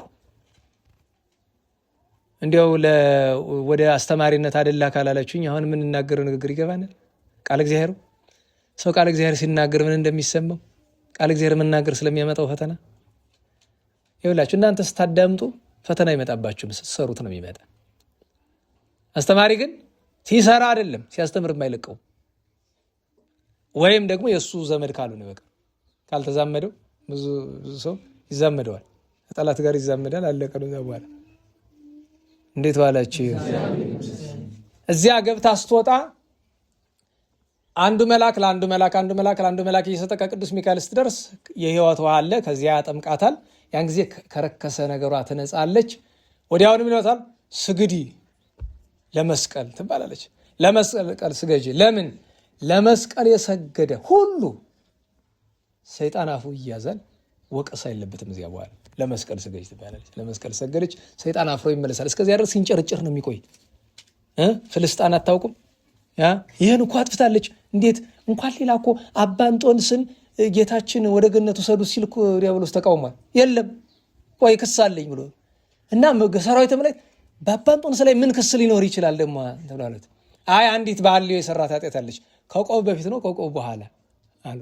አይ ከቆብ በኋላ ነው እንጂ ማለት ከቆብ በፊት ነው እንጂ ከቆብ በኋላማ በእንጦንስ ምን ተገኝቶበት አሉ። እሱማ በቆብ ተሰርቧል። ሂድ ጥፋ እዚህ ነው አስወግድ። አባ እንጦንስ ሊከስ የቀረበ እኔ እናንተን የሚለቀን ይመስላል? ቅዱሳን በዋስትና መድኃኔዓለም በረድኤት ሲከልል ነው እንጂ እመቤታችን ትልልቅ ሴቶች ሲሉ አሰሙ በዘርፋፋ ቀሚሷ ይላሉ አይደለም? አይገባህም አንተ። አሁን የሚገባን የሚገባው ያን ቀሚሷን እስቲ የልደታ እናያለን። አባ ሕርያቆስ ያውቀዋል። በእመቤታችን መጋረዱን ቅዱሳን ያውቁታል፣ ረድኤቱን ያውቁታል። እና እንዲህ ያለ ነገር አየ። አባ ኤስ የቅዱስ ፊቅጦርን ክብር ተረዳ። በመጨረሻ ቅዱስ ፊቅጦር እንዲሰዋ ሰዓቱ ሄደ ይሆናል ሄዷል። ቅዱስ ፊቅጦር እንዲሰዋ ትእዛዝ ሲወጣ የመጨረሻ አንገቱ እንዲቆረጥ ትእዛዝ ሲወጣ አንገቱን እንዲቆርጠው የታዘዘው ሆሪዮን ይባላል። የቅዱስ ፊቅጦር ጓደኛው። ቅዱስ ፊቅጦርን እንኳን መግደል ቀና ብሎ ማየት የማይወድ ነገር ግን ቅዱስ ፊቅጦር ድሮ አንድ ነገር ነገሩታል። ሰማዕትን የምትቀበል በአንተ እጅ ነው እምቢ እንዳትል ብሎታል። ከወዳጆቹ አንዱ ነው። እምቢ ያለው ግድ ብሎ አስገድደው አንተ ነህ። ግን የሚገርማችሁ ነገር አንገቱን የቆረጠው እሱ ነው። አንገቱን ሲቆርጠው ለ3 ሰዓት ያክል አንገቱ የተቆረጠበት ይሄ ቅጽረ ባረቆን የሚባለው ስፍራ ለ3 ሰዓት ያክል ግድግዳው እንደ መብረቅ ያብለጨልጭ ነበር። ከ3 ሰዓት በኋላ ጠፋ። በጎ መዓዛ ሸተተ።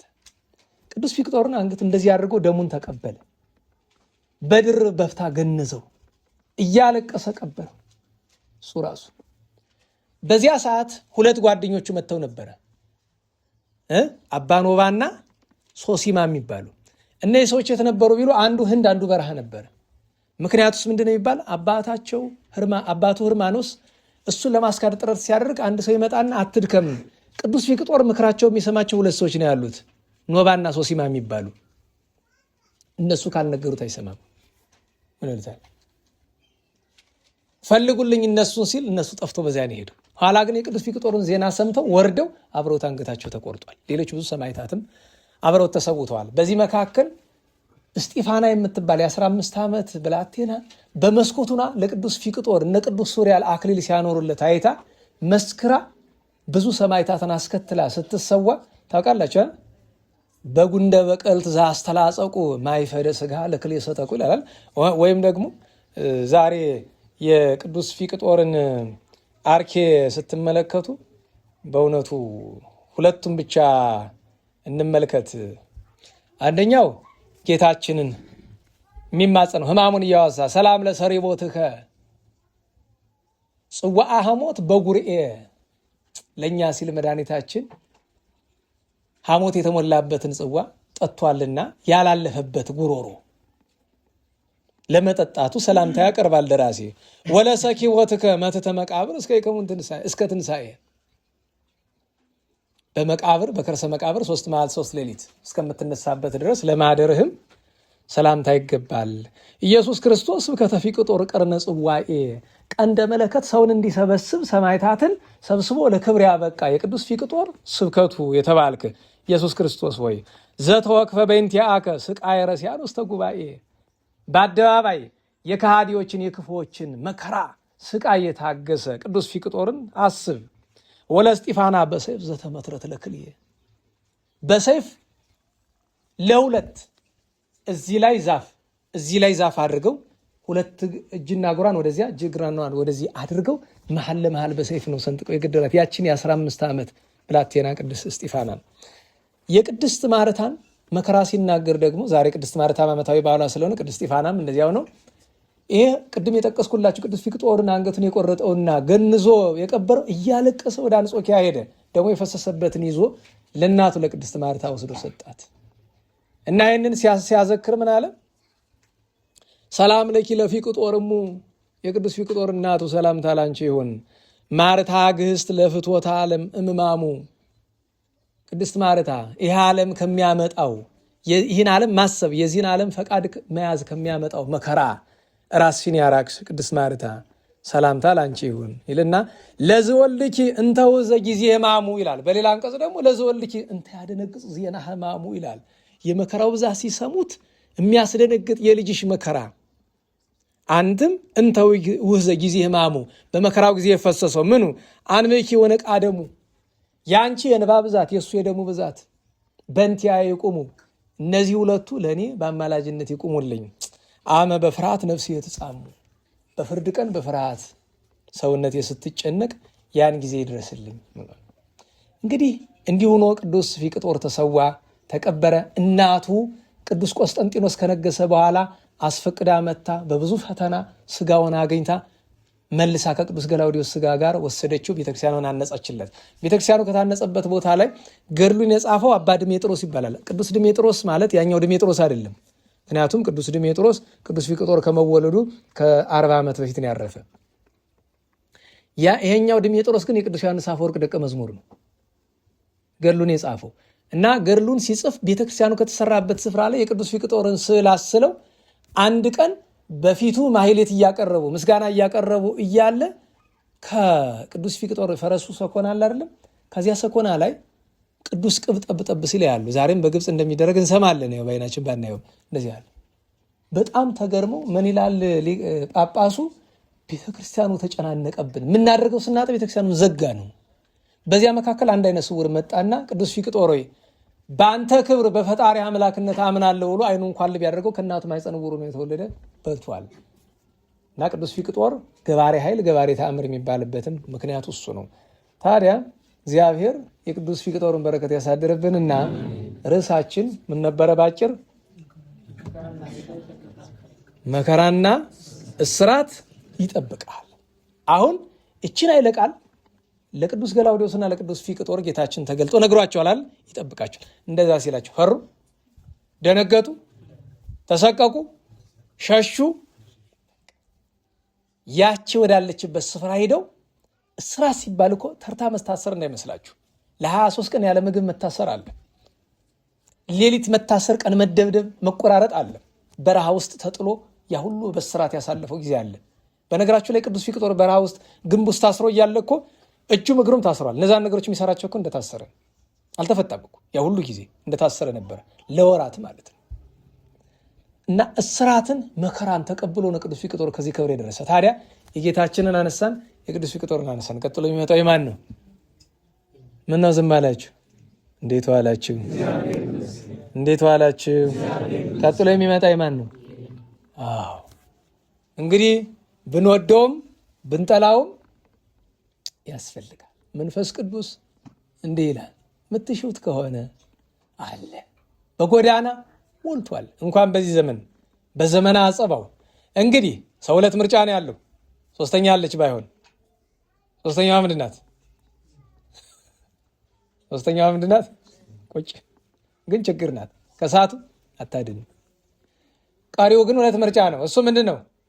ከክርስቶስ ከመድኃኒታችን ከአምላካችን ከእውነት ጋር መቆም፣ ከቤተክርስቲያን ጋር መቆም። ያን ጊዜ ምን ይሆናል?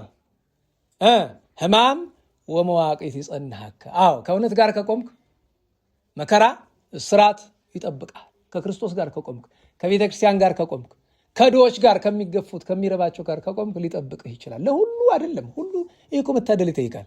ስለ ክርስቶስ መታሰር እኮ ድል ይጠይቃል፣ መታደልም ይጠይቃል። በነገራችሁ ላይ መጀመሪያ መመረጥ፣ መታደል ከምንለው መመረጥ ይጠይቃል። አይ ካልክ ደግሞ እንግዲህ ያው መቼስ ያለንበትን ነገር ስትመለከቱ ሁላችን ቀና ብለን ወደ ሰው እንፈርዳለን እንጂ ከቤተክርስቲያን ጎን የቆመ ስንት ሰው ታውቃላችሁ? እዚህ እኛ መካከል ማለት ነው። ሌላ ሩቅ ሳትሄዱ አለን ከቤተክርስቲያን ጎን። እኛ ከእውነት ጎን አለን። ትቆማለህ። እውነት ለመመስከር የተዘጋጀ ሰው አለ። በአንደበትም ባይሆን እንኳን እውነትን ለመኖር የተዘጋጀ ሰው አለ። ትንሿ ቀላሏ ነገር እንኳን ለማድረግ የሚጨንቀን እኮ ነው። የእግዚአብሔር እውነት ሲባል እኮ ቤተክርስቲያን ተበደለችና ብሎ መጮህ ብቻ አይደለም። የወንጌል ቃል እኮ ነው የእግዚአብሔር እውነት ማለት። እስቲ ከወንጌል ቃል ቀለል ያለ በቀደም የነገርኳችሁን ነገር እስቲ አሁን ድጋሚ ላስታውሳችሁ። እንዴ የሆነ ነገር ድግስ ደግሶ እስኪ ለድሃ ከማብላት እንጀምር። እስኪ ነጭ ለባሽ አልፈልግም አልጠራህም አንተን እስከ ማለት እንጀምር። ይሄ እንኳን እንደ ትልቅ አቀበት የሆነብን ሰዎች እኮ ነን። ያልራባቸውን የምናጎርስ፣ ያልታረዙትን የምናለብስ፣ ያላዘኑትን የምናጽናና ሰዎች ነን አልኩ። ያዘነውን ትተን አላዘነው ጋር እንውላለን። የራበውን ትተን ለጠገበ እናጎርሳለን። የታረዘ ትተን ለደላው እናለብሳለን። ስጦታ ለገሌ ምን ይዤለት ይለኛል። ብዙ ነገር ሰበሰባችሁ፣ አንተ ልጠይቀኝ። ብዙ ስጦታ መጣላችሁ፣ ለድሃ ስጡት እንዳትጠቀሙ። ይሄ ኩታ ምናምን የመጣውን ቤተሰብ ምናምን የሚወስደውን አስቀርታችሁ ለድሃ ነው መስጠት። ሌሎችንም ያገቡትን ንገሯቸው። በነገራችሁ ላይ እናንተ ስትጋቡ እኔ እውነቴ ነው ግን መጥቷል እርግጠኛ ነው አለ አይደል? እስቲ አሁን አስቡት። ያው ምንድን ነው የሚባለው? ምን ያደርግላችኋል? አንተ ኩታ ቸግሮሃል፣ ቤተሰቡ ቸግሯቸዋል፣ ቸግሮሻል፣ የታረዘ አለ ቤተሰብ። ይሄ እኮ ግብዝነት ነው። በህዝቡ ለመፍረድ አይደለም፣ የማስተማር ችግር ስላለ። ችግሩ ያለ ከኛ ነው። አልነገርነውም፣ አላስተማር ነው። ችግሩ እኮ ከኛ ነው፣ ከኔ ጀምሮ ነው። አለማስተማር ነው። እንኳን ሌላ ዚህ ፊት አልነገርኳችሁም? አንድ የዜማ መምህር ናቸው፣ በጣም የታወቁ አሉ የሚባሉ የዜማ ያቋቋም መምህር ናቸው። አንተ ለምንድን ነው ሰው የምትነቅፍ? በቃ ይኸውልህ ማስተማር ያለብህ ነዳያንን በኩሉ ነጭ ለባሽ በኩሉ አስተምሩ አብሉ ብለህ ነው። ሰው እንዴት ብሎ ይኖር ስበርሱ አሉ። አይሆንም። ይኸውልህ ክርስቶስ የተናገረው የወንጌል ቃል ካለ ክርስቶስ መድኃኔዓለም ድሃ አብሉ ነው እንጂ ነጭ ለባሽ አታብሉ መቻለ አሉ። በሏል እርታኝ ጥቅሳ መታ አሉኝ። ባለፈው ያነበብኩላችሁ አለ አይደል? የቅዱስ ሉቃስ ወንጌል 14:12 ባልንጀሮችን፣ ጎረቤቶችን፣ ዘመዶችን ምን አትበል አትጥራ። የዳኛ ቃል ነው፣ የንጉሥ ቃል ነው፣ የአምላክ ቃል ነው። አትጥራ አለ። ምን ተወል?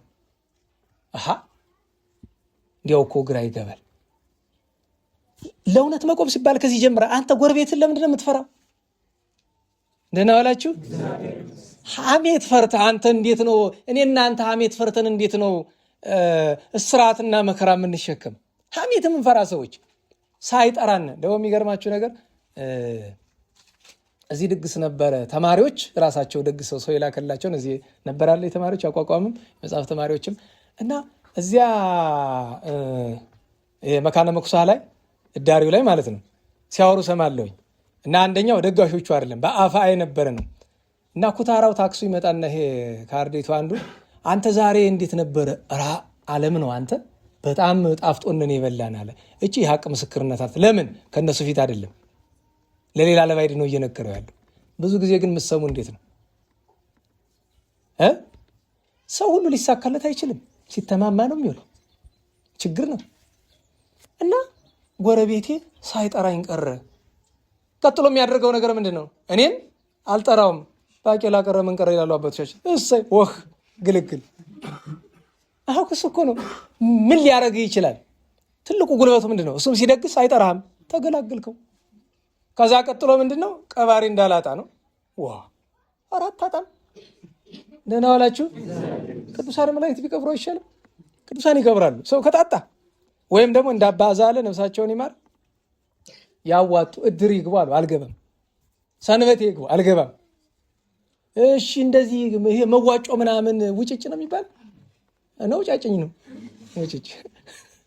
ውጭጭ ነው እኮ አማርኛውም እንደመጣ ውጭጭ ማለት ማወጣጣት ነው። ያዋጡ አላዋጣም። ኋላ አንዲቱ ሴትዮ ሄዳ ጎረቤት ናት እዛታች። እሱ ግን እንዲሁ ሲሞቱ ማን ይቀብሮት? እንዲሁ ቀባሪ አጣለው ላይ ፈሮ አልፈራም። እንዴት የሚቀብረኝ አላጣም። ማን እናንተ ምን ብለን ነው የምንቀብሮት? ይሸታል ስትይ ትቀብሪያለሽ። ዘመድ የሚባል የላቸውም፣ ጨርሰዋል። ሽማግሌ ናቸው፣ ጎጃሜ ናቸው። በጣሊያን ጦር ተሳትፎ ተማርከው ሮም ሄደው ታስረው ብዙ ጊዜ የቆዩ ናቸው። እና ሀቅ ነው። አየህ ቀባሪ ከፈራ በቃ አካሉ ሲገማ ወደህ ነው። በነገር ላይ ከሞት በኋላ ብትቀብረኝ ባትቀብረኝ ምን ያደርግልኛል? ምን ይጎዳኛል? ብትፈልግ ጣለው አውሬ ብለው። መድኃኔዓለም በሰማይ ምሕረቱን ይስጥ እንጂ በምድር እንኳንኛ ወስጋ ወሞኒ ለጻድቃን ከላ አራዊተ ገዳም የቅዱሳን ስጋ እኮ አውሬ ይበላዋል። እና አባ በምኑዳ ተው እንጂ ቀባሪ ፍለጋ። ሰንበቴዎቻችን እንደዚህ አይደሉም? አሁን በቀደም እዚህ ያላያችሁ? አሁን እዩት፣ ቦታው ያስቀርባል፣ ሽታው ቤተክርስቲያን ይመስላል። እኔ የገረመኝ ነገር ድግስ እኔ በዓለ ሃምሳን አስመልክቶ ቤታቸው የማይበሉ ድግስ ደግሰው ነዳያን መጡ፣ ዘጉት። ጥርቅም አድርገው ዘግተው በዛው እግረ መንገድ አትክልቶችንም ቆርጠውብኝ ሄዱ። ነዳያኑ ስራ ሲፈቱ ያው ብዙ ነዳይ ውስጡ ጭራቅ አይደለ? እውነቴን ነው። በጣም አንተ አስተምሯቸው በደንብ ዝም ብላችሁ መቀለብ አይደለም። ቀላቢዎቹ እኮ አንተም አይደለም ታዘኑ። ወዲህ ነው ነገሩ። አንተ በቃ የሚያደርጉ ሲያጡ ነው መሰለኝ ቆራርጠውት ሄዱ። እኔ ግርሜ ነስመጣ ጥርቅም ብሎ ተዘግቶ ውጭ ይበላሉ። ስለት ደግሞ ያደርጋሉ። ተበልቶ ዘግቶ ኋላ ያቺ ትርፍራፊ ያለች አይደለም ከፈቱ። በቃ ልክ እንደ ትልቅ ደግነት ትርፍራፊውን እያወጣ እንካ ያዝ መንግስት ነው። በነገራችሁ ላይ አንደኛው የቅጠሉን የቆረጠበት ምክንያት እንደሆነ ታውቃላችሁ? ትርፍራፊ ነው የሰጡት። ወይስ ምን እጁ እንትናል ችግር አይደለም። በዚያኛው ሲሆን ተቆጥቦ ይበላል። እጁን ለመጠረግ ብሎ ነው እኮ ነው እጁን ሰዶ ዘንጥሎ በዛ። እና አስባችሁታል? ቤተክርስቲያን ግቢ ላይ እንኳ ሰው ደግሶ ለራሱ ነዳያንን ከውጭ አስቀምጦ በር ዘግቶ እዚህ ያለ ካህን መግቢያው የት ይሆን? መድኃኔዓለም ለነገሩ እኔስ መግቢያ የት ይሆን? በሰው ለመፍረድ አይደለም። ካህን አብሯቸው ተቀምጦ ይሄ ሁሉ የሚደረግ አያችሁ። ነዳያንን ከውጭ ከቤቱ ቢሆን እንኳ በደል የሆነው ነገር ቤተክርስቲያን ውስጥ ሰንበቴ ቤት ላይ ድግስ ደግሰ በር ዘግተ ያውም ነዳያን እንዳያዩ ስትበላ እንኳ እንዳያዩ ምሽክ አድርገህ በልተህ ስትጠግብ የተረፈን አውጥተህ ደፍተህላቸው መሄድ እንዴት ያለ ብደት ነው። ከዛ ደግሞ የሚገርማቸው የበሉበትን ዕቃ ምን አለ ወስደው ውጭ ቢያጥቡት ቤተክርስቲያን ቅጽር ላይ አጥበው ጠላውንም ምኑንም እዚሁ ላይ ደፍተውት ሄዱ። ለምን? ቤተክርስቲያኗ ባለቤት የላትም። ቤተክርስቲያን አንድ ነገር ብቻ ባለቤት አላት። ለምኑ? ለገንዘቡ። ሰበካ ጉባኤ የሚመለከተው ስለምን ብቻ ነው? ስለ ገንዘብ ብቻ። ቤተክርስቲያን ስርዓት ተጣሰ፣ እንደዚህ ሆነ፣ እንደዛ ሆነ፣ ምንም በቃ ያሳዝናል። ግን በሰውም በእነዚህ ሰዎችም ለመፍረድ አልችልም። እዚያ ተቀምጦ ይህን በሚያደርገው ካህን ግን መድኃኔዓለም እሱንም እኛንም ይማረን፣ እኔም ስለተቸው ይማረኝ እሱም ስላደረገው ነገር እና እንዲያው እሱን ማስተዋል በጣም የተገባ ነገር ነው። እና እኛ እንኳን መከራና ስራት ልንሸከም ይቅርና የጎረቤት ሐሜት ፈርተን ለክርስቶስ ሕግ አንገዛም ያልን አመፀኞች ሆነናልና መድኃኔዓለም ከዚህ ያድነን፣ የቅዱሳንን በረከት ያሳድርብን፣ ከቅዱስ ፊቅጦሩ ጸጋ ክብር ያሳድርብን። ቅድስት ማርታን አነሳን፣ ብጽዕት እስጢፋን አነሳን። የገዳመ ወንያት አቡነ ሐራ ድንግል የአቡነ ሐራ ድንግል አገልጋይ እስከ መጨረሻው ዕቅታ አብራቸው የነበረች ከቅድስና ማዕረግ የደረሰች አባ ጽዬ ድንግል ሲገንዙ አብራ የነበረች አቡነ ሐራን ያገለገለች እናታችን ቅድስት ዓመተ እግዚእ ዓመታዊ ዕረፍት በዓሏ ነው ዛሬ። ጻድቁ አባ ግብረ ናዝራዊን የወለደች ከወለደች በኋላ ምንና ቅድስና የደረሰች እናታችን ቅድስት ክርስቶስ ክብራም ዛሬ ዓመታዊ በዓሏ ነው። የመድኃኔዓለም ቸርነቱ የእመቤታችን ጣዕመ ፍቅሯ የቅዱሳን በረከት ይደርብን። ለሚቻለው መጽናትን ለማይቻለው እስራት መከራን መድኃኔዓለም ያርቅ። ለምስጋና እንነሳ።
በሰላም ያስፈጸመን ቅዱስ ስሙ የተመሰገነ ይሁን። የእመቤታችን ወላዲተ አምላክ ጣዕመ ፍቅሯን የቅዱስ ፊቅጦር የቅዱሳት አንስትን በረከት ያሳድርብን። ሀገራችንን ቤተክርስቲያንን ከመከራው ይጠብቅልን። የሰማነውን በዝነ ልቦናችን ይሳልልን ያሳድርልን። ፍሬ ክብር፣ ፍሬ ትሩፋት፣ ፍሬ ንስሐ እንድናፈራበት በቸርነቱ ይርዳን። የታመሙ የታሰሩ በጭንቅ በመከራ ያሉ አስቡን አትርሱን የሚሉ ወገኖቻችን በይቅርታው ያስብልን። የሞቱ ወገኖቻችን ነፍሳቸውን ያዘርግልን። ይልቁኑ የመምህራችን የገብረ መስቀል የመምህራችን የገብረ ኪዳን የወንድማችን የፍቅረ ሥላሴን የወልደ ተክለ ሃይማኖት የወልደ አማኑኤልን ነፍስ በአብርሃም በይስሐቅ በያዕቆብ አጠገብ ያኖርልን። የእህታችን የወለተ ትንሣኤን ነፍስ ይማርልን። ሰላም በዋለን ቸርነቱ ሰላም ያሳድረን። አቡነ ዘበሰማያት እንበል። ይትቀደስ ስምከ ትምጻእ መንግሥትከ ወይኩን ፈቃድከ በከመ በሰማይ ከማሁ በምድር ሲሳየነ ዘለለ ዕለትነ ኅድግ ለነ አበሳነ ወጌጋየነ ከመ ንሕነኒ ንኅድግ ለዘአስተስረን ወባልሐን ኩሉ እኩይ ሶዚያ ከይእቲ መንግሥት ኃይለ ስብሐት ለዓለመ ሰላም ቅዱስ ገብርኤል መልአኩ እግዝእትየ ማርያም ሰላም ለኪ ድንግል በኅሊናኪ ወድንግል እምእግዚአብሔር ጸባኦት ቡርክት አንቲ እምአንስት ወቡሩክ ፍሬ ከርሥኪ ተፈሥሒ ፍሥሕት ኦ ይትጸግብ እግዚአብሔር ምስሌኪ ሰአሊ ወጸልዪ ለነ ምሕረተ በኩርልኪ ኢየሱስ ክርስቶስ ከመ ይስረይ ኃጣውኢነ ስብሐት ለአብ ስብሐት ለመንፈስ ቅዱስ ይእዜኒ ወዘልፈኒ ወለዓለመ ዓለም። ቸሩ መድኃኔ ዓለም የተመሰገነ ይሁን፣ ተመሰገነ ይሁን። ነገ ርክበ ካህናት ነው። ያው በዓል ስለሆነ በዓልነቱ እንድናውቀው እነ ቅዱስ ሜሊዮስ እነ ቅዱስ ብስጣውሮስም አሉ። በቸር አስጀምሮ በቸር ያስፈጸመን ቸሩ አምላካችን መድኃኔ ዓለም እንቅፋት ሳይመታን እሾህ ሳይወጋን ኃጢአት ሳይሰለጥንብን በደልም ሳይገዛን የብርሃን መላእክት በፊት በኋላ በቀኝ በግራ እየጠበቁን ለጊዜ ወደየቤታችን ለፍጻሜው ተስፋ ወደምናደርጋት መንግሥተ ሰማያት ከተከፈተች ገነት ከተነጠፈች ረፍት ከአባቶቻችን ርስት ሁላችን በሰላም ያደርሰን። ስብሐት ለእግዚአብሔር ልዑል ወለወላዲቱ ድንግል ወለመስቀሉ ክቡር ዕፀ ሣህል አሜን።